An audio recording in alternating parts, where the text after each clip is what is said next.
ಈ ತ್ರಿಗುಣಾಭಿಮಾನಿ ಶ್ರೀ ಭೂ ದುರ್ಗಾ ಅನ್ನುವ 3 ಸ್ವರೂಪದಿಂದ ಸತ್ವಾಭಿಮಾನಿನಿಯಾಗಿ ಶ್ರೀದೇವಿ, ರಜೋಭಿಮಾನಿನಿಯಾಗಿ ಭೂ ಅನ್ನುವ ಸ್ವರೂಪ, ತಮೋಭಿಮಾನಿನಿಯಾಗಿ ದುರ್ಗಾ ಅನ್ನುವ ಸ್ವರೂಪ. ಲಕ್ಷ್ಮೀದೇವಿ 3 ಸ್ವರೂಪದಿಂದ 3 ಗುಣಕ್ಕೆ ಅಭಿಮಾನಿನಿಯಾಗಿದ್ದಾಳೆ. ಲಕ್ಷ್ಮೀದೇವಿಯೇ ಅಭಿಮಾನಿನಿಯಾದ್ರಿಂದ ಈ 3ರಲ್ಲಿ ನಾವು ತಾರತಮ್ಯ ಹೇಳಲಿಕ್ಕೆ ಆಗುವುದಿಲ್ಲ. ಆದರೆ ಹೇಗೆ ಹೇಳ್ತೇವೆ ನಾವು, ಈ 3 ಗುಣದಲ್ಲಿ ಯಾವುದು ಶ್ರೇಷ್ಠ? ಸತ್ವ ಶ್ರೇಷ್ಠ ಅಂತ ಹೇಳ್ತೇವೆ. ಆದ್ರಿಂದ ನಾನು ಜಡದಲ್ಲಿ ಸಾಮಾನ್ಯವಾಗಿ ತಾರತಮ್ಯ ಇಲ್ಲ ಅಂತ ಹೇಳಿದ್ದು. ಇಲ್ಲಿ ಸತ್ವರಜಸ್ತಮಸ್ಸು ಅನ್ನೋ 3 ಗುಣದಲ್ಲಿ ಜಡ ಸಂಬಂಧಿಯಾದ ತಾರತಮ್ಯವೂ ಕೂಡ ಇದೆ. ಅಲ್ಲಿ ಕೇವಲ ಅಭಿಮಾನಿ ಸಂಬಂಧಿಯಾದಂತಹ ತಾರತಮ್ಯ ಅಲ್ಲ, ಜಡ ಸಂಬಂಧಿ ತಾರತಮ್ಯ ಇದೆ. ಯಾಕೆ ಜಡದಲ್ಲಿ ತಾರತಮ್ಯ ಬಂತು? ಯಾಕಂದ್ರೆ ಅವುಗಳು ಪ್ರೇರಣೆಯಿಂದಾಗಿ ಮಾಡುವ ಕರ್ಮಗಳ ಕಾರಣದಿಂದ. ಸತ್ವ ಜ್ಞಾನವನ್ನು ಉಂಟು ಮಾಡ್ತದೆ, ರಜಸ್ಸು ಸಂಶಯವನ್ನು ಉಂಟು ಮಾಡ್ತದೆ, ತಮಸ್ಸು ಅಜ್ಞಾನವನ್ನು ಉಂಟು ಮಾಡ್ತದೆ. ಅಜ್ಞಾನ, ಸಂಶಯ, ಜ್ಞಾನ, ಸುಜ್ಞಾನ ಅನ್ನೋದು ಶ್ರೇಷ್ಠ. ಯಾಕಂದ್ರೆ ನಿಶ್ರೇಯಸ್ಸನ್ನು ಕೊಡ್ತದೆ, ಅದರಿಂದ ಅದು ಶ್ರೇಷ್ಠ. ಸಂಶಯ ಅನ್ನೋದು ಸ್ವರ್ಗ ನರಕಗಳಲ್ಲಿ ಓಡಾಡಿಸಿ ಬಿಡ್ತದೆ. ಯಾಕಂದ್ರೆ 50% ಸುಜ್ಞಾನ, ಅದು 50% ಅಜ್ಞಾನ, ಎರಡೂ ಸೇರಿರುವುದರಿಂದ ಸಂಶಯ ಹಾಗೋ ಹೀಗೋ ಅಂತ 2 ಅಂಶಗಳನ್ನು ಘಟಕವಾಗಿಸಿಕೊಂಡಿರುವುದರಿಂದ ಅದು ಮಿಶ್ರ ಸ್ಥಿತಿಯನ್ನು ಕೊಡುವ ಕಾರಣದಿಂದ ಅದು ಮಧ್ಯಮ. ಅಜ್ಞಾನ ಅನ್ನೋದು, ಮಿಥ್ಯಾಜ್ಞಾನ ಅನ್ನೋದು ಅದು ತಮಸ್ಸಿನಲ್ಲಿ ಆಪಾದನೆ ಮಾಡಿಸುವಂತಹದ್ದಾದ್ದರಿಂದ ಅದು ನಮ್ಮ ಅತ್ಯಂತ ಕನಿಷ್ಠ. ಹಾಗಾದ್ರೆ ಸತ್ವರಜಸ್ತಮಸ್ಸುಗಳು ಅದಕ್ಕೆ ಪ್ರೇರಕವಾದ ಶಕ್ತಿಯಿಂದ ಪ್ರೇರಿಸಲ್ಪಟ್ಟು ಯಾವ ಕೆಲಸವನ್ನು ಮಾಡ್ತವೆ ಅನ್ನುವ ಕಾರಣದಿಂದ ಅದಕ್ಕೊಂದು ತಾರತಮ್ಯ ಪ್ರಾಪ್ತಿಯಾಗ್ತದೆ. ಸಾಮಾನ್ಯವಾಗಿ ಜಡಗಳಲ್ಲಿ ತಾರತಮ್ಯ ಇಲ್ಲ. ಅಭಿಮಾನಿ ದೇವತಾ ಪ್ರಯುಕ್ತವಾದಂತಹ ತಾರತಮ್ಯವನ್ನು ನಾವು ಜಡದಲ್ಲಿ ವ್ಯವಹಾರ ಮಾಡ್ತೇವೆ. ಈ ಎಲ್ಲ ವಿಷಯಗಳಿಗೆ ಸಂಬಂಧಪಟ್ಟಂತಹ ವಿಚಾರಗಳು ಸೃಷ್ಟಿ ಪ್ರಕ್ರಿಯೆಯಲ್ಲಿ ಬರ್ತವೆ. ಅದರಲ್ಲಿ ಸೃಷ್ಟಿ, ಲಯ 2. ಲಯ ಅಂದ್ರೆ ಏನು? ಲಯ ಅಂದ್ರೆ ಗುಣ ಸಾಮ್ಯ, ಸೃಷ್ಟಿ ಅಂದ್ರೆ ಗುಣ ವೈಷಮ್ಯ. ಈ ಗುಣ ವೈಷಮ್ಯ ಅನ್ನೋದು ಸೃಷ್ಟಿ, ಗುಣ ಸಾಮ್ಯ ಅನ್ನೋದು ಲಯ. ಗುಣ ಸಾಮ್ಯದಿಂದ ಲಯ ಅಲ್ಲ, ಗುಣ ಸಾಮ್ಯವೇ ಲಯ. ಗುಣ ವೈಷಮ್ಯದಿಂದ ಸೃಷ್ಟಿ ಅಲ್ಲ, ಗುಣ ವೈಷಮ್ಯವೇ ಸೃಷ್ಟಿ. ಇದನ್ನು ಅರ್ಥ ಮಾಡಿಕೊಳ್ಳಿಕ್ಕೆ ಆಚಾರ್ಯರು ಬರೆದ 3 ಪುಟ ಓದಬೇಕು ನಾವು. ಅಷ್ಟು ವಿಸ್ತಾರವಾಗಿ ಆಚಾರ್ಯರು ಈ ಗುಣಸಾಮ್ಯ ಗುಣವೈಷಮ್ಯದ ವಿವರಣೆಯನ್ನು ಬರ್ತಾರೆ.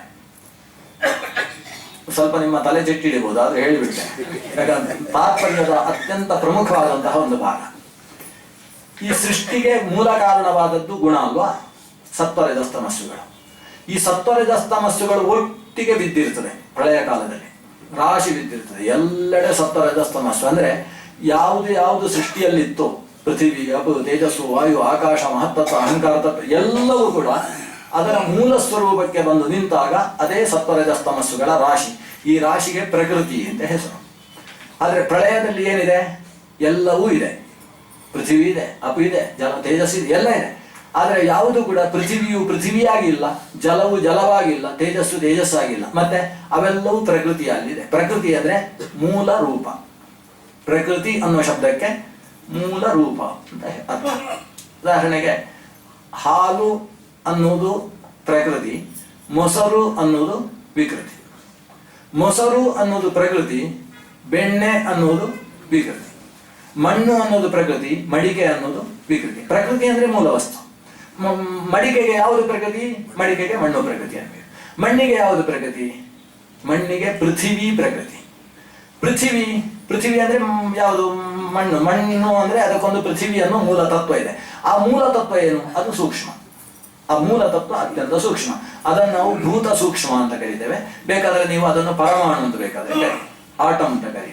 ಅಂತೂ ಆ ಭೂತ ಸೂಕ್ಷ್ಮ. ಯಾಕಂದ್ರೆ ನಾವು ಪರಮಾಣು ಅಂತ ಯಾಕೆ ಕರೆಯುವುದಿಲ್ಲ ಅಂದ್ರೆ ಅದಕ್ಕೂ ಒಂದು ಸೂಕ್ಷ್ಮ ಇದೆ, ಅದನ್ನು ನಾವು ಭೂತ ಸೂಕ್ಷ್ಮ ಅಂತ ಕರೆಯುವುದು. ಅಂತೂ ಈ ಪೃಥ್ವಿಗೆ ಮೂಲವಾದ ಏನು ಭೂತ ಸೂಕ್ಷ್ಮ ಇದೆ ಅದು ಪರಮಾಣು ಅಂತ ಕರೆಯೋಣ. ಜಲಕ್ಕೆ ಮೂಲವಾದ ಭೂತ ಸೂಕ್ಷ್ಮ ಇದೆ. ಜಲದ ಮೂಲಭೂತ ಭೂತ ಸೂಕ್ಷ್ಮ ಏನಿದೆ ಅದರಿಂದ ಯಾವತ್ತು ಪೃಥ್ವಿ ಹುಟ್ಟೋಲ್ಲ. ಪೃಥ್ವಿ ಭೂತ ಸೂಕ್ಷ್ಮದಿಂದ ಜಲ ಹುಟ್ಟುವುದಿಲ್ಲ. ಜಲಕ್ಕೆ ಕಾರಣವಾದ ಭೂತ ಸೂಕ್ಷ್ಮ ಬೇರೆ, ಪೃಥ್ವಿಗೆ ಕಾರಣವಾದ ಭೂತ ಸೂಕ್ಷ್ಮ ಬೇರೆ. ಆ ಭೂತ ಸೂಕ್ಷ್ಮ ಅದನ್ನೇ ಪ್ರಕೃತಿ ಅಂತ ಕರಿತೇವೆ. ಭೂತ ಸೂಕ್ಷ್ಮಗಳ ರಾಶಿ ಪ್ರಕೃತಿ. ಅದರಲ್ಲಿ ಪೃಥ್ವಿ ಭೂತ ಸೂಕ್ಷ್ಮವಿದೆ, ಜಲಭೂತ ಸೂಕ್ಷ್ಮವಿದೆ, ತೇಜೋಭೂತ ಸೂಕ್ಷ್ಮವಿದೆ, ಆಕಾಶಭೂತ, ಎಲ್ಲ ಭೂತಗಳ ಸೂಕ್ಷ್ಮವು, ಪಂಚಭೂತಗಳ ಸೂಕ್ಷ್ಮವಿದೆ. ಅಷ್ಟೇ ಅಲ್ಲ, ಅಹಂಕಾರ ತತ್ವ ಮಹತ್ತತ್ವಗಳ ಮೂಲ ಸೂಕ್ಷ್ಮಗಳು ಕೂಡ ಅಲ್ಲಿದ್ದಾವೆ. ಎಲ್ಲವೂ ಇದೆ, ಆದರೆ ಎಲ್ಲವೂ ಕೂಡ ವ್ಯಕ್ತವಾಗಿಲ್ಲ, ಅವ್ಯಕ್ತವಾಗಿದೆ. ಆದ್ರಿಂದ ಪ್ರಕೃತಿಯನ್ನು ಅವ್ಯಕ್ತ ತತ್ವ ಅಂತ ಕರಿತೇವೆ. ಇದೆಲ್ಲ ಅವ್ಯಕ್ತವಾಗಿದೆ. ನಾಸಾದಾಸಿ ನೋಸಾದಾಸಿ ತದಾನಿ ಋಗ್ವೇದದಲ್ಲಿ ಈ ವಿಷಯದ ನಿರೂಪಣೆ ಇದೆ. ಅದನ್ನು ಆಚಾರ್ಯರು ಪುರಾಣಗಳ ಮಾತಿನ ಮೂಲಕ ಸಂಗ್ರಹ ಮಾಡಿ ಕೊಡ್ತಾರೆ. ಈ ಮೂಲ ದ್ರವ್ಯ ಏನಿತ್ತು ಪ್ರಕೃತಿ, ಆ ಪ್ರಕೃತಿ ರಾಶಿಯಿಂದ ಭಗವಂತ ಸೃಷ್ಟಿಗೋಸ್ಕರ ಅಂತ ಒಂದಿಷ್ಟು ತೆಗಿತಾನೆ. ಸೃಷ್ಟಿಗೋಸ್ಕರ ಅಂತ ಒಂದಿಷ್ಟು ಮೊದಲು ಕೈ ಹಾಕಿ ತೆಗಿತಾನೆ. ತೆಗೆದದ್ದನ್ನು ಒಂದು ಬಕೆಟ್ ಅಲ್ಲಿ ಹಾಕೊಳ್ತಾನೆ ಅಂತ ಇಟ್ಟುಕೊಳ್ಳ. ಯಾಕಂದ್ರೆ ಸೃಷ್ಟಿ ಒಂದು ಮನೆ ಕಟ್ಟಬೇಕು ಅಂದ್ರೆ ಬಕೆಟ್ ಅಲ್ಲಿ ಸಿಮೆಂಟು ಮರಳು ಜಲ್ಲಿ ಎಲ್ಲ ಬೇಕಲ್ವಾ. ಹಾಗೆ 3 ಬಕೆಟ್ ಇಟ್ಕೊಂಡಿದ್ದಾನೆ ಭಗವಂತ. ಅದರಲ್ಲಿ ಒಂದು ಬಕೆಟ್ ವ್ಯತ್ಯಾಸ ಇದೆ, ಎಲ್ಲ ಒಂದೇ ತರಹದ ಬಕೆಟ್ ಅಲ್ಲ. ಒಂದು ಬಕೆಟ್ ದೊಡ್ಡದು ಅಂದ್ರೆ 4 ಲೀಟರ್ ಹಿಡಿಯುವಂತಹದ್ದು, ಇನ್ನೊಂದು ಅದರ ಅರ್ಧದಷ್ಟು 2 ಲೀಟರ್, ಇನ್ನೊಂದು ಅದರ ಅರ್ಧದಷ್ಟು ಅಂದ್ರೆ 1 ಲೀಟರ್, 1 ಲೀಟರ್ 2 ಲೀಟರ್ 4 ಲೀಟರ್ ಅಂತ 3 ಬಕೆಟ್ ಇಟ್ಕೊಂಡಿದ್ದಾನೆ. ಈ ಬಕೆಟ್ ಅನ್ನು ಪ್ರಕೃತಿಗೆ ಹಾಕಿದ ದೇವರು. ಹಾಕಿ ಒಂದು ಭರ್ತಿ ತಗೊಂಡ. ದೊಡ್ಡ ಬಕೆಟ್ ಅಲ್ಲಿ ಏನ್ ತಗೊಂಡ ಅಂದ್ರೆ ಸತ್ವವನ್ನು ತಗೊಂಡ. ಎರಡನೇ ಮಧ್ಯದ ಬಕೆಟ್ ಇದೆ ಅಲ್ವಾ, ಅದರಲ್ಲಿ ರಜಸ್ಸನ್ನು ತಗೊಂಡ. ಮೂರನೇದರಲ್ಲಿ ತಮಸ್ಸನ್ನು ತಗೊಂಡ. ಪ್ರಕೃತಿ ದೊಡ್ಡ ರಾಶಿ, ಆ ರಾಶಿಯಿಂದ ಸೃಷ್ಟಿಗೋಸ್ಕರ ಇಷ್ಟು ಸಾಕು ಅಂತ ತಗೊಂಡ. ವಿಶೇಷ ಏನು ಅಂತ ಹೇಳಿದ್ರೆ, ಈ ಮೊದಲನೇ ರಾಶಿ ಏನಿದೆ ಅದು ಬರೀ ಸತ್ವ, ಶುದ್ಧ ಸತ್ವ. ಸತ್ವ ಮಾತ್ರ, ಅಲ್ಲಿ ರಾಶಿಯಲ್ಲೆಲ್ಲ ಮಿಕ್ಸ್ ಆಗಿತ್ತು. ದೇವರು ತನ್ನ ಅಪ್ರತಿಮ ಸಾಮರ್ಥ್ಯ ಬಲದಿಂದ ಸತ್ವವನ್ನು ಮಾತ್ರ ಒಂದು ರಾಶಿಯಲ್ಲಿ ಹಾಕಿದ. ಇದಕ್ಕೆ ಸತ್ವ ರಾಶಿ ಅಂತ ಹೆಸರು. ಅದು ಪ್ರಕೃತಿ, ಇದು ಸತ್ವ ರಾಶಿ. ಇನ್ನೊಂದು ರಜೋ ರಾಶಿ, ಇನ್ನೊಂದು ತಮೋ ರಾಶಿ. ಇದಿಷ್ಟೇ ಸೃಷ್ಟಿಗೋಸ್ಕರ. ಈಗ ಆ ಪ್ರಕೃತಿಯನ್ನು ಬಿಟ್ಬಿಡ್ಬೇಕು, ಅದು ನಮ್ಮ ಸೃಷ್ಟಿಯಲ್ಲಿ ಬರುವುದೇ ಇಲ್ಲ. ಪ್ರಕೃತ ಸೃಷ್ಟಿಯಲ್ಲಿ ಬರುವುದು ಏನಿದ್ರು ಈ ಭಗವಂತ ಏನು 3 ರಾಶಿ ತಗೊಂಡಿದ್ದಾನೆ, ಇದು ಮಾತ್ರ ಈ ಸೃಷ್ಟಿಯಲ್ಲಿ ಇರುವುದು. ಈಗ ಉಳಿದ ಪ್ರಕೃತಿ ಸೃಷ್ಟಿಗೆ ಬರಲೇ ಇಲ್ಲ. ಈ 3 ರಾಶಿಯಲ್ಲೂ ದೊಡ್ಡ ಬಕೆಟ್ ಇದೆ ಅಲ್ವಾ, ಅದನ್ನು ಒಳಗಿಟ್ಟು ಗಾಡ್ರೇಜಲ್ಲಿ ಇಟ್ಟು ಬೀಗ ಹಾಕಿದ. ಇದು ಸೃಷ್ಟಿಗೆ ತಗೊಳ್ಳಲ್ಲ, ಯಾಕಂದ್ರೆ ಅದು ಶುದ್ಧ ಸತ್ವ. ಆ ಶುದ್ಧ ಸತ್ವ ಇವರಿಗೆ ಬೇಡ. ಅದು ಮೋಕ್ಷದಲ್ಲಿ ಮುಕ್ತರಿಗೆ ಆನಂದ ಸಿಗುವುದಕ್ಕೆ, ಅವರ ಸ್ವರೂಪಾನಂದ ವ್ಯಕ್ತವಾಗುವುದಕ್ಕೆ ಕೆಲವು ವಸ್ತುಗಳು ಬೇಕಾಗ್ತದೆ. ಅವರೊಂದು ದೋಣಿಯಲ್ಲಿ ಕೂತ್ಕೊಂಡು ಆನಂದ ಅನುಭವಿಸಬೇಕಂದ್ರೆ ಮುಕ್ತರಿಗೆ ದೋಣಿ ಬೇಕಲ್ವಾ, ಅದಕ್ಕೆ ಆ ಬಕೆಟ್ ಇಂದ ತಗೊಂಡು ಆತ ಒಂದು ದೋಣಿ ನಿರ್ಮಾಣ ಮಾಡಿ ಕೊಡ್ತಾನೆ. ಶುದ್ಧ ಸತ್ವದ ಸೃಷ್ಟಿ ಮುಕ್ತಿಯಲ್ಲಿ ಮಾತ್ರ. ಮುಕ್ತಿಯಲ್ಲಿ ಪ್ರಾಕೃತ ವಸ್ತು ಇದೆಯೋ ಅಂತ ಒಂದು ಪ್ರಶ್ನೆ ಇದೆ ಅಂತ ಉತ್ತರ. ಯಾವ ಪ್ರಾಕೃತ ವಸ್ತು? ಶುದ್ಧ ಸತ್ವವೆಂಬ ಪ್ರಾಕೃತ ವಸ್ತು ಇದೆ, ರಜಸ್ತಮಸ್ಸುಗಳ ವಸ್ತು ಮುಕ್ತಿಯಲ್ಲಿ ಇಲ್ಲ. ಹಾಗಾದ್ರೆ ಒಂದು ಮುಕ್ತ ಚೇತನಕ್ಕೋಸ್ಕರ ಅಂತ ಒಂದು ಭಾಗ ಇಟ್ಟ. ಈ ಪ್ರಪಂಚದ ಸೃಷ್ಟಿಗೆ ಭಗವಂತ ತಗೊಂಡದ್ದು ಯಾವುದನ್ನು? ರಜಸ್ಸು ಮತ್ತು ತಮಸ್ಸನ್ನು ಮಾತ್ರ. ಸತ್ವ ಮುಟ್ಲೇ ಇಲ್ಲ. ಈ ಸೃಷ್ಟಿಯಲ್ಲಿ ಆ ಸತ್ವದ ರಾಶಿ ಬರಲೇ ಇಲ್ಲ. ಸರಿ, ಈ ಎರಡನ್ನು ಮಾತ್ರ ಈಗ ವಿಮರ್ಶೆ ಮಾಡುವ. ಇದರಲ್ಲಿ ಒಂದು ರಜಸ್ಸು. ರಜಸ್ಸು ಅಂದ್ರೆ ಏನು ಅಂತ ಪ್ರಶ್ನೆ. ರಜೋಗುಣ ಅಂದ್ರೆ ಏನು? ರಜೋಗುಣ ಅಂದ್ರೆ ಅದೊಂದು 3 ಗುಣಗಳ ಮೇಲ. ಶುದ್ಧ ರಜಸ್ಸು ಅಲ್ಲ. ಸತ್ವ ಹೇಗೆ ಶುದ್ಧ ಸತ್ವವೋ ಹಾಗೆ ರಜಸ್ಸು ಅಂದ್ರೆ ಶುದ್ಧ ರಜಸ್ಸು ಅಲ್ಲ. ಅದು 3 ಗುಣಗಳು ಸೇರಿಯೇ ರಜಸ್ಸು. ಯಾವುದು 3 ಗುಣ? ಸತ್ವ ರಜಸ್ ತಮಸ್ಸು. ಅದರಲ್ಲಿ 100 ಸತ್ವ, 1 ರಜಸ್ಸು. ರಜಸ್ಸಿನ 100ನೇ ಒಂದು ತಮಸ್ಸು. ಇದಕ್ಕೆ ರಜಸ್ಸು ಅಂತ ಹೆಸರು. ಆದ್ರೆ ರಜೋಗುಣ ಅಂದ್ರೆ ಏನು ಅಂತ ನಾಳೆ ಪರೀಕ್ಷೆಯಲ್ಲಿ ಕೇಳಿದ್ರೆ ಹೀಗೆ ಬರೀಬೇಕು. ರಜೋಗುಣ ಇಸಿಪಟ್ಟು 100 ಸತ್ವ, 1 ರಜಸ್ಸು, 0.01 ತಮಸ್ಸು. ಇಷ್ಟಿದ್ರೆ ಅದಕ್ಕೆ ರಜೋಗುಣ ಅಂತ ಹೆಸರು. ಅಂದ್ರೆ ರಜಸ್ಸಿನ 100ನೇ ಒಂದು ತಮಸ್ಸು, ರಜಸ್ಸಿನ 100ರಷ್ಟು ಸತ್ವ, ಇಷ್ಟು ಸೇರಿದ್ರೆ ಅದಕ್ಕೆ ರಜೋಗುಣ ಅಂತ ಹೆಸರು. ರಜೋಗುಣ ಅಂದ್ರೆ ಹಾಗೆ. ಅಂದ್ರೆ ಇದು ವಿಷ ಅಂತ ಅಂಗಡಿಯಲ್ಲಿ ಕೇಳ್ತೀರಿ ಅಂತ ಅನ್ಕೊಳ್ಳಿ. ಒಂದು ವಿಷ ಸ್ವಲ್ಪ ಬೇಕಿತ್ತು. ವಿಷ ಅಂದ್ರೆ ಏನು? ಏನಂದ್ರೆ ಅವನೊಂದು ಬಾಟ್ಲಿಯಲ್ಲಿ ಇಟ್ಕೊಂಡಿರ್ತಾನೆ ವಿಷ, ಇನ್ನೊಂದು 10 ಬಾಟ್ಲಿಯಲ್ಲಿ ನೀರು ಇಟ್ಕೊಂಡಿರ್ತಾನೆ. ಒಂದು ಬಾಟ್ಲಿ ತಗೊಳ್ತಾನೆ, ಇದರಿಂದ 1 ಬಿಂದು ಅದಕ್ಕೆ ಹಾಕ್ತಾನೆ, ಹಾಕಿ ತಗೊಳ್ಳಿಂದ ಕೊಡ್ತಾನೆ. ಅಷ್ಟು ಸಾಕು ನಿಮ್ಗೆ ಅಂತ. ಇದರಲ್ಲಿ ಇರುವುದು ನೀರೇ. ಈ ನೀರಿಗೆ 1 ಬಿಂದು ವಿಷ ಹಾಕಿ ಇದು ವಿಷ ತಗೊಳ್ಳಿ ಅಂತ ಅಂದ್ರೆ ಅದು ನೀರೇ ಅಲ್ವಾ. 100 ಬಿಂದು ನೀರಿರುವುದು, 1 ಬಿಂದು ಮಾತ್ರ ವಿಷ ಇರುವುದು. ವಿಷ ಅಂತ ಯಾಕೆ ಕರೀತೀವಿ? ಯಾಕಂದ್ರೆ ನಮ್ಮನ್ನು ಸಾಯಿಸೋದಕ್ಕೆ ಅಷ್ಟು ಸಾಕಾಗ್ತದೆ, ಅದಕ್ಕೆ ಅದು ವಿಷ. ಆದ್ರೆ ವಿಷ ಅಂದ್ರೆ 100 ನೀರೇ ಇರ್ಬೋದು. ಹಾಗೆ ರಜಸ್ಸು ಅಂದ್ರೆ ಅದರಲ್ಲಿ ಒಂದೇ ರಜಸ್ಸು ಇರೋದು, 100 ಸತ್ವವೇ ಇರೋದು. ಆ 100 ಸತ್ವಕ್ಕೆ 1 ರಜಸ್ಸು ಸೇರಿದ ಕೂಡಲೇ ಅದು ರಜೋಗುಣ ಆಗೋಯ್ತು. ಅದನ್ನು ತಮೋಗುಣ ಅಂತ ಯಾಕೆ ಕರೆಯೋಲ್ಲ? ಯಾಕಂದ್ರೆ ತಮೋಗುಣಕ್ಕಿಂತ ಜಾಸ್ತಿ ಸತ್ವ ರಜಸ್ಸು ಇರುವುದರಿಂದ ಅದು ರಜೋಗುಣ. ಆ ತಮೋಗುಣಕ್ಕಿಂತ ಜಾಸ್ತಿ ರಜಸ್ಸಿದೆ ಅನ್ನುವ ಕಾರಣದಿಂದ ರಜೋಗುಣವೇ ಹೊರತು ಅಲ್ಲಿ ರಜಸ್ಸೇ ಜಾಸ್ತಿ ಇರುವುದಲ್ಲ, 100ರಷ್ಟು ಸತ್ವ ಇರುವುದು. ಸರಿ, ಈ ಕಡೆ ತಮೋಗುಣ ತಗೊಳ್ಳುವ. ಒಂದು ಬಕೆಟ್ ಅಲ್ಲಿ ಇಟ್ಟಿದ್ದಾನೆ. ಆ ತಮೋಗುಣ ಅಂದ್ರೆ ಏನು ಅಂದ್ರೆ ಅದರಲ್ಲೂ ಕೂಡ 100 ಸತ್ವ ಇರೋದು. 10 ತಮೋಗುಣ ಇದೆ, 1 ರಜೋಗುಣ ಇದೆ. ನೋಡಿ, ತಮೋಗುಣ ಸ್ವಲ್ಪ ಜಾಸ್ತಿ ಆಯ್ತು. 10ರಷ್ಟು ತಮೋಗುಣ, 1 ರಜೋಗುಣ, 100 ಸತ್ವಗುಣ. ಇಷ್ಟು ಮಿಲಿತವಾದರೆ ಈ ಮಿಶ್ರವಾದ ಸಮುದಾಯಕ್ಕೆ ತಮಸ್ಸು ಅಂತ ಹೆಸರು. ಹಾಗಾದ್ರೆ ಇವತ್ತು ಸೃಷ್ಟಿಗೆ ಬಂದ ಸತ್ವಗುಣ ಅಂದ್ರೆ ಶುದ್ಧ ಸತ್ವ ಅಲ್ಲ. ತಮಸ್ಸು ಮತ್ತು ರಜಸ್ಸುಗಳಲ್ಲಿರುವ ಸತ್ವ ಸೃಷ್ಟಿಗೆ ಬಂದಿದೆ ಹೊರತು ಶುದ್ಧ ಸತ್ವ ಎಂಬುದು ಸೃಷ್ಟಿಗೆ ಬರಲೇ ಇಲ್ಲ. ಸೃಷ್ಟಿಯಲ್ಲಿ ಎಷ್ಟಿದೆ? ಸತ್ವ ರಜಸ್ ತಮಸ್ಸುಗಳ ಅನುಪಾತ ರೇಷಿಯೋ ಹೇಗಿದೆ ಅಂದರೆ 4:2:1 ಇದೆ. 4 ಸತ್ವ, 2 ರಜಸ್ಸು, 1 ತಮಸ್ಸು. ನೋಡಿ, ಸೃಷ್ಟಿಯ ಸಮಗ್ರತೆಯನ್ನು ಗಮನಿಸಿದರೆ ಎಷ್ಟು ತಮಸ್ಸು ಎಷ್ಟಿದೆ? 7ನೇ 1 ಮಾತ್ರ ತಮಸ್ಸಿದೆ. 4, 2, 1 ಅಂದರೆ 7 ಆಯ್ತು. 7ರಲ್ಲಿ 1 ಮಾತ್ರ ಸೃಷ್ಟಿಯಲ್ಲಿ ತಮಸ್ಸಿರೋದು, 7ರಲ್ಲಿ 2 ಮಾತ್ರ ರಜಸ್ಸಿರೋದು, 4ರಷ್ಟು ಸತ್ವ ಇರೋದು. ಈ 1 ಮಾತ್ರ ತಮಸ್ಸಿದೆ ಅಲ್ವಾ? 1 ಮಾತ್ರ ತಮಸ್ಸು ಅನ್ನೋದು ಕೂಡ ತಮಸ್ಸ ಅಲ್ಲ, ಅದರಲ್ಲೂ 100ರಷ್ಟು ಸತ್ವವೇ ಇರೋದು. ಹಾಗಾದ್ರೆ ಸೃಷ್ಟಿಯಲ್ಲಿ ಜಾಸ್ತಿ ಇರುವುದು ಯಾವುದು? ಸತ್ವ. ನಂತರ ಯಾವುದು? ರಜಸ್ಸು, ಆಮೇಲೆ ತಮಸ್ಸು. ಹಾಗಾದ್ರೆ ಸೃಷ್ಟಿಯಲ್ಲಿ ಅತ್ಯಂತ ಕಡಿಮೆ ಭಾಗ ಇರುವಂತಹದ್ದು ತಮಸ್ಸು. ಆದರೆ ಹೆಚ್ಚು ಕಾರ್ಯಭಾರ ಯಾವುದು ಸೃಷ್ಟಿಯಲ್ಲಿ ಮಾಡುವುದು? ತಮಸ್ಸೇ ಮಾತ್ರ. ಈ ಅಲ್ಪಸಂಖ್ಯಾತರಿಗೆ ಬಲ ಅಂತ ಸುರಾದದ್ದೇ ಅಲ್ಲಿ ಸಿಕ್ಕ ತಮಸ್ಸು ಅತ್ಯಂತ ಅಲ್ಪವಾದದ್ದು, ಆದರೆ ಅದರ ಕೆಲಸದಷ್ಟು ಉಳಿದದ್ದು ಯಾವುದು ಕೆಲಸ ಮಾಡುವುದಿಲ್ಲ, ಅಷ್ಟು ತಮಸ್ಸಿಗೆ ಬಲ ಇದೆ. ಇದು ಮೊದಲು ಆಚಾರ್ಯರು ಸೃಷ್ಟಿಯ ಬಗ್ಗೆ ನಿರೂಪಣೆ ಮಾಡಿರತಕ್ಕಂತಹ ವಿಷಯ. ಅಂದ್ರೆ ಸೃಷ್ಟಿಗೆ ಕಾರಣವಾದಂತಹ ಸತ್ವರಜಸ್ತಮಸ್ಸುಗಳ ಅವುಗಳ ಒಂದು ಅನುಪಾತ ಹೇಗಿದೆ, ಯಾವುದರಲ್ಲಿ ಯಾವುದು ಎಷ್ಟೆಷ್ಟು ಸೇರಿದೆ ಅನ್ನೋದರ ನಿರೂಪಣೆಯನ್ನು ಮೊದಲು ಮಾಡಿದರು. ಈ ರೀತಿ ಇದ್ರೆ ಅಂದ್ರೆ 101.01 ಅನ್ನುವ ಸ್ವರೂಪದಲ್ಲಿ ಸತ್ವರಜಸ್ತಮಸ್ಸುಗಳು ಮಿಳಿತವಾಗಿದ್ರೆ ಅದನ್ನು ನಾವು ಗುಣವೈಷಮ್ಯ ಅಂತ ಕರೀತೇವೆ. ಯಾಕೆ ಇದು ಗುಣವೈಷಮ್ಯ? ಯಾಕೆಂದ್ರೆ ಅಲ್ಲಿ ಸತ್ವಗುಣದಲ್ಲಿ ಯಾವುದೂ ಸೇರಲಿಲ್ಲ, ರಜಸ್ಸಿನಲ್ಲಿ 3 ಸೇರಿದೆ, ತಮಸ್ಸಿನಲ್ಲಿ 3 ಸೇರಿದೆ.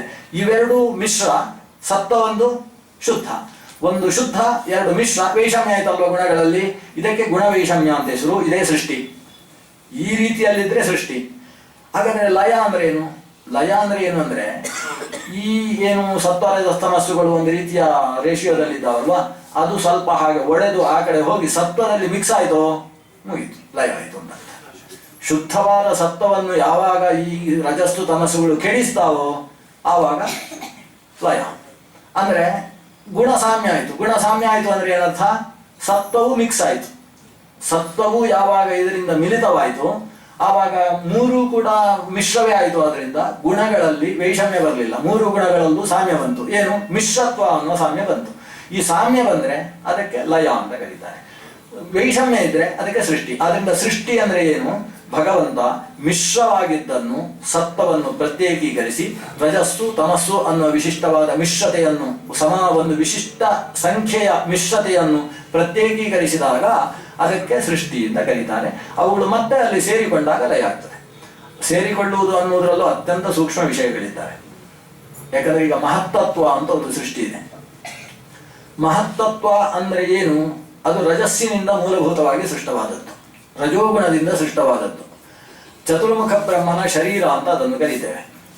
ಈ ಚತುರ್ಮುಖ ಬ್ರಹ್ಮನ ಶರೀರ ರಜೋಗುಣ, ಆದರೆ ಅದನ್ನು ಸತ್ವ ಮಹಾಸತ್ವ ಅಂತ ನಾವು ವ್ಯವಹಾರ ಮಾಡ್ತೇವೆ. ಪರಮಸತ್ವ. ಚತುರ್ಮುಖನನ್ನು ಪರಮಸತ್ವ ಅಂತ ಯಾಕೆ ವ್ಯವಹರಿಸುವುದು ಅಂದ್ರೆ ಲೋಕದಲ್ಲಿ ಅಲ್ಲಿರುವಷ್ಟು ಸತ್ವ ಬೇರೆ ಕಡೆ ಇಲ್ಲ ಅನ್ನುವ ಅರ್ಥದಲ್ಲಿ ಹೊರತು ಅದು ಸತ್ವ ಅಲ್ಲ, ಅದು ರಜಸ್. ಆದರೆ ಏನಾಗಿದೆ ಅಂದ್ರೆ ಈ ಚತುರ್ಮುಖ ಬ್ರಹ್ಮನ ಶರೀರದಲ್ಲಿರತಕ್ಕಂತಹ ರಜೋಗುಣದಲ್ಲಿ ಏನು ತಮೋಗುಣ ಮತ್ತು ರಜೋಗುಣ ಇದೆ ಅದು ಸತ್ವಗುಣದಿಂದಾಗಿ ಅಭಿಭೂತವಾಗಿದೆ. ಇದು ಅರ್ಥ ಆಗ್ತದೋ ಇಲ್ಲ? ಚತುರ್ಮುಖ ಬ್ರಹ್ಮನ ಶರೀರದಲ್ಲಿ ಅದೇನು? ರಜೋಗುಣ. ರಜೋಗುಣ ಅಂದ್ರೆ ಏನು? ಸತ್ವ ರಜಸ್ತಮಸ್ಸುಗಳ ಮೇಲನ. ಅದರಲ್ಲಿ ರಜಸ್ಸು ಮತ್ತು ತಮೋಗುಣಗಳು ಸತ್ವಗುಣದಿಂದ ಅಭಿಭೂತವಾಗುವುದು ಅಂದ್ರೆ ಇದ್ರೂ ಇಲ್ಲದೆ ಇದ್ದ ಹಾಗೆ ಆಗುವುದು. ಒಂದು ರೀತಿ ಅದಕ್ಕೆ ಕೋಮಾ ಸ್ಟೇಜಿಗೆ ಬಂದ್ಬಿಡುದು. ಈ ರಜಸ್ಸು ತಮಸ್ಸುಗಳೆರಡು ಕೋಮಾ ಬಿದ್ದುಬಿಟ್ಟಿದ್ದಾವೆ, ಅವುಗಳಿಗೆ ಜ್ಞಾನ ಇಲ್ಲ. ಯಾಕೆ? ಸತ್ವದ ಪ್ರಭಾವ. ಈಗ ಹಗಲಿನಲ್ಲಿ ನಕ್ಷತ್ರಗಳು ಉಂಟೋ ಇಲ್ಲೋ? ನಕ್ಷತ್ರಗಳು ಉಂಟು, ಆದರೆ ಸೂರ್ಯ ತೇಜಸ್ಸಿನಿಂದ ಅಭಿಭೂತವಾಗಿದ್ದಾವೆ, ಅವುಗಳು ತಮ್ಮ ತೇಜಸ್ಸನ್ನು ಕಳ್ಕೊಂಡಿದ್ದಾವೆ. ಹಾಗೆ ಇಲ್ಲಿ ರಜಸ್ಸು ಮತ್ತು ತಮಸ್ಸುಗಳು ಸತ್ವದ ಪ್ರಭಾವದಿಂದ ಅಭಿಭೂತವಾಗಿ ಈ ಮಹತ್ತತ್ವದಲ್ಲಿ ಇದ್ದಾವೆ. ಆದ್ರಿಂದ ಅಲ್ಲಿ ಸತ್ವವಷ್ಟೇ ಕೆಲಸ ಮಾಡುವ ಕಾರಣದಿಂದ ನಾವು ಚತುರ್ಮುಖನನ್ನು ಸತ್ವ, ಮಹಾಸತ್ವ, ಪರಮಸತ್ವ ಅನ್ನೋ ಶಬ್ದದಿಂದ ಕರೆಯುವುದು. ವಸ್ತುತಃ ಅಲ್ಲಿ ರಜೋಗುಣ ತಮೋಗುಣಗಳ ಮೇಲನ ಇದ್ದೇ ಇದೆ, ಆದ್ರಿಂದ ಅವನಿಗೆ ಲಿಂಗ ಇದೆ ಅಂತ ಕರೆಯುವುದು. ಆದ್ರೆ ಲಿಂಗ ಅಭಿಭೂತ. ಚತುರ್ಮುಖ ಬ್ರಹ್ಮನಿಗೆ ಲಿಂಗ ಶರೀರ ಎಂಬುದು ಕೆಲಸ ಮಾಡುವುದಿಲ್ಲ ಅಂದ್ರೆ ಅವುಗಳು ತನ್ನ ಸತ್ವವನ್ನು ನೀರಸವಾಗಿ ಬಿಟ್ಟಿದ್ದಾವೆ, ತನ್ನ ಸತ್ವವನ್ನು ಕಳೆದು ಬಿಟ್ಟಿದ್ದಾವೆ. ಅದನ್ನು ಸಾಮಾನ್ಯವಾಗಿ ಪೂತಿ ಕೂಷ್ಮಾಂಡಾಯಿತ ಅಂತ ಕರೀತಾರೆ, ಅಥವಾ ದಗ್ಧ ಪಟನ್ಯಾಯೇನ ಅಂತ ಕರೀತಾರೆ. ಚತುರ್ಮುಖ ಬ್ರಹ್ಮನ ಲಿಂಗ ದೇಹ ಅದು ದಗ್ಧಪಟದಂತೆ. ದಗ್ಧಪಟದಂತೆ ಅಂದರೆ ಒಂದು ಬಟ್ಟೆ ನೆಲದಲ್ಲಿದ್ದಾಗ ಅದಕ್ಕೆ ಬೆಂಕಿ ಹಚ್ಚಿದ್ರೆ ಅಷ್ಟೂ ಉರಿತದೆ, ಉರ್ತು ನಂತದೆ. ನಂದಿದ ಮೇಲೆ ನೀವು ನೋಡಿದ್ರೆ ಬಟ್ಟೆ ಹಾಗೇ ಇರ್ತದೆ ನೆಲದಲ್ಲಿ. ಆದರೆ ಹಿಂದೆ ಬೆಳ್ಳಗಿತ್ತು, ಈಗ ಕಪ್ಪಾಗಿರ್ತದೆ. ಕಪ್ಪು ಬಟ್ಟೆ ಇದೆ. ಕಪ್ಪು ಬಟ್ಟೆ ಚೆನ್ನಾಗಿದೆ ಅಂತ ನೀವು ಕೈ ಹಾಕಿ ಶಬರಿಮಲೆಗೆ ಹೊರಡೋಣ ಅಂತ ಹೇಳಿದ್ರೆ ಕೈಯಲ್ಲಿ ಬರೀ ಬೂದಿ ಬರ್ತದೆ ಹೊರತು ಕಪ್ಪು ಬಟ್ಟೆ ಬರುವುದಿಲ್ಲ, ಅಲ್ಲಿ ಬೂದಿ. ಹಾಗಾದ್ರೆ ಬಟ್ಟೆ ಇದೆಯೋ? ಬಟ್ಟೆ ಇದ್ದಂತೆ ಇದೆ, ಆದರೆ ಬಟ್ಟೆ ಕಾರ್ಯಕಾರಿ ಅಲ್ಲ. ಬಟ್ಟೆಯ ಕೆಲಸ ಏನು? ಶರೀರವನ್ನು ಆಚ್ಛಾದಿಸುವುದು. ಆ ಕೆಲಸಕ್ಕೆ ಬರೋಲ್ಲ. ಅದು ತನ್ನ ಸತ್ವವನ್ನು ಕಳೆದುಕೊಂಡಿದೆ, ಕಾರ್ಯ ಅನರ್ಹತೆಯನ್ನು ಪಡೆದಿದೆ. ಈ ಸ್ಥಿತಿ ಚತುರ್ಮುಖ ಬ್ರಹ್ಮನ ಲಿಂಗ ದೇಹಕ್ಕೆ ಇರತಕ್ಕಂಥದ್ದು. ಆ ಲಿಂಗದಲ್ಲಿ ರಜಸ್ಸು ಮತ್ತು ತಮಸ್ಸುಗಳ ಸಂಪರ್ಕ ಇದೆ, ಆದರೆ ಅದಷ್ಟು ಕೂಡ ಸಾರ ಕಳೆದುಕೊಂಡಿದ್ದಾವೆ ಅನ್ನೋದು ಚತುರ್ಮುಖ ಬ್ರಹ್ಮನ ಮಹತ್ತತ್ವವೆಂಬ ಶರೀರದ ಸ್ಥಿತಿ. ಹೀಗೆ ಆ ರಜಸ್ಸಿನಲ್ಲಿ ಏನು ತಮೋಂಶ ಇದೆ, ಆ ತಮೋಂಶ ಮಾತ್ರ ಚತುರ್ಮುಖ ಬ್ರಹ್ಮನ ಶರೀರದಲ್ಲಿ ಇರುವುದಲ್ಲ. ತಮೋ ಗುಣದಲ್ಲಿ ಏನು ತಮಸ್ಸಿದೆ, 100ರಲ್ಲಿ 10 ತಮಸ್ಸು, ಅದರ ಒಂದು ಅಂಶ ಚತುರ್ಮುಖ ಬ್ರಹ್ಮನ ಶರೀರದಲ್ಲಿ ಇದೆ. ಆ ತಮಸ್ಸಿನ ಒಂದು ಅಂಶ ಸೇರಿಯೇ ಅಹಂಕಾರ ತತ್ವವನ್ನು ನಿರ್ಮಾಣ ಆಗ್ತದೆ. ರುದ್ರದೇವರ ಶರೀರ ನಿರ್ಮಾಣ ಆಗ್ತದೆ. ರುದ್ರದೇವರ ಶರೀರ ತಮೋಂಶದಿಂದ ನಿರ್ಮಾಣವಾದದ್ರಿಂದ ರುದ್ರನಿಗೆ ತಾಮಸ ಅಂತ ಹೆಸರು, ಚತುರ್ಮುಖನಿಗೆ ರಾಜಸ ಅಂತ ಹೆಸರು, ರುದ್ರನಿಗೆ ತಾಮಸ ಅಂತ. ನಾವು ತಾಮಸ ಅಂತ ಯಾರ್ಯಾರನ್ನು ಕರೆದು ಯಾರಾದರೂ ರುದ್ರದೇವರಿಗೆ ತಾಮಸ ಅಂತ ಹೇಳಿದ್ರೆ ನಮ್ಗೆ ಬೇಸರ ಆಗ್ತದೆ. ಆದರೆ ಶಾಸ್ತ್ರದಲ್ಲಿ ಸತ್ವಂ ರಜಸ್ತಮ ಇತಿ ಪ್ರಕೃತೇರ್ಗುಣಾಸ್ತಿ ಏಕಸ್ಸ ಏವ ಪರಪುರುಷಃ ಇಹಾಸ್ಯ ದತ್ತೆ ಸ್ಥಿತ್ಯಾದಯೇ ಹರಿ ವಿರಿಂಚ ಹರೇತಿ ಸಂಜ್ಞಾ ಶ್ರೇಯಾಂಸಿ ತತ್ರ ಖಲು ಸತ್ವತನೌ ನೃಣಾಂ ಸ್ಯುಃ ಅಂತ. ಈ ಚತುರ್ಮುಖ ಬ್ರಹ್ಮ ಅಂದರೆ ರಾಜಸ, ರುದ್ರ ಅಂತ ಹೇಳಿದ್ರೆ ತಾಮಸ. ತಾಮಸ ಅಂದ್ರೆ ತಮೋಗುಣ ಪ್ರಧಾನ. ಆದರೆ ಅಲ್ಲಿರುವಷ್ಟು ಸತ್ವ ಇಂದ್ರಾದಿ ಯಾವ ದೇವತೆಗಳಲ್ಲೂ ಇಲ್ಲ. ಅದರಿಂದ ಇಂದ್ರಾದಿಗಳಿಗಿಂತ ರುದ್ರದೇವ ಸತ್ವಭೂಯಿಷ್ಠ. ಅದರಿಂದ ಅವರೆಲ್ಲ ಆತನನ್ನು ಸತ್ವ ಗುರು ಅಂತ ಉಪಾಸನೆ ಮಾಡಬೇಕು. ಕೆಳಗಿನವರೆಲ್ಲ ನಂತರ ಬಂದ ಹಾಗೆ ಸತ್ವ ಸಿಕ್ಕಾಬಟ್ಟೆ ಕಡಿಮೆ ಆಗ್ತಾ ಹೋಗ್ತದೆ. ಹೀಗೆ ಯೋಚನೆ ಮಾಡಿದರೆ ನಮ್ಮ ಶರೀರದಲ್ಲಿ ಸತ್ವ ಎಷ್ಟಿರಬಹುದು ಅದನ್ನು ಲೆಕ್ಕ ಮಾಡುವುದಕ್ಕೆ ಸಾಧ್ಯ ಇಲ್ಲ. ಸಮುದ್ರದ ಒಂದು ಸೂಕ್ಷ್ಮ ಬಿಂದು ನೀರನ್ನು ತಂದು ಆ ಬಿಂದನ್ನು 1000 ಬಿಂದು ಮಾಡಿ ಅದರಲ್ಲಿ ಒಂದು ಬಿಂದು ತೆಗೊಂಡು ಅದನ್ನು ಇನ್ನೆಷ್ಟೋ ಲಕ್ಷ ಕೋಟಿ ವಿಭಾಗ ಮಾಡಿದರೆ ಅಷ್ಟು ಸತ್ವ ಇರ್ಬೋದು. ಅಲ್ಪ ಸತ್ವ ಇದ್ದು ಕೂಡ ನಾನೆಷ್ಟು ಸಾತ್ವಿಕ ಗೊತ್ತೋ ಅಂತ ಹೇಳಿಕೊಳ್ತೇನೆ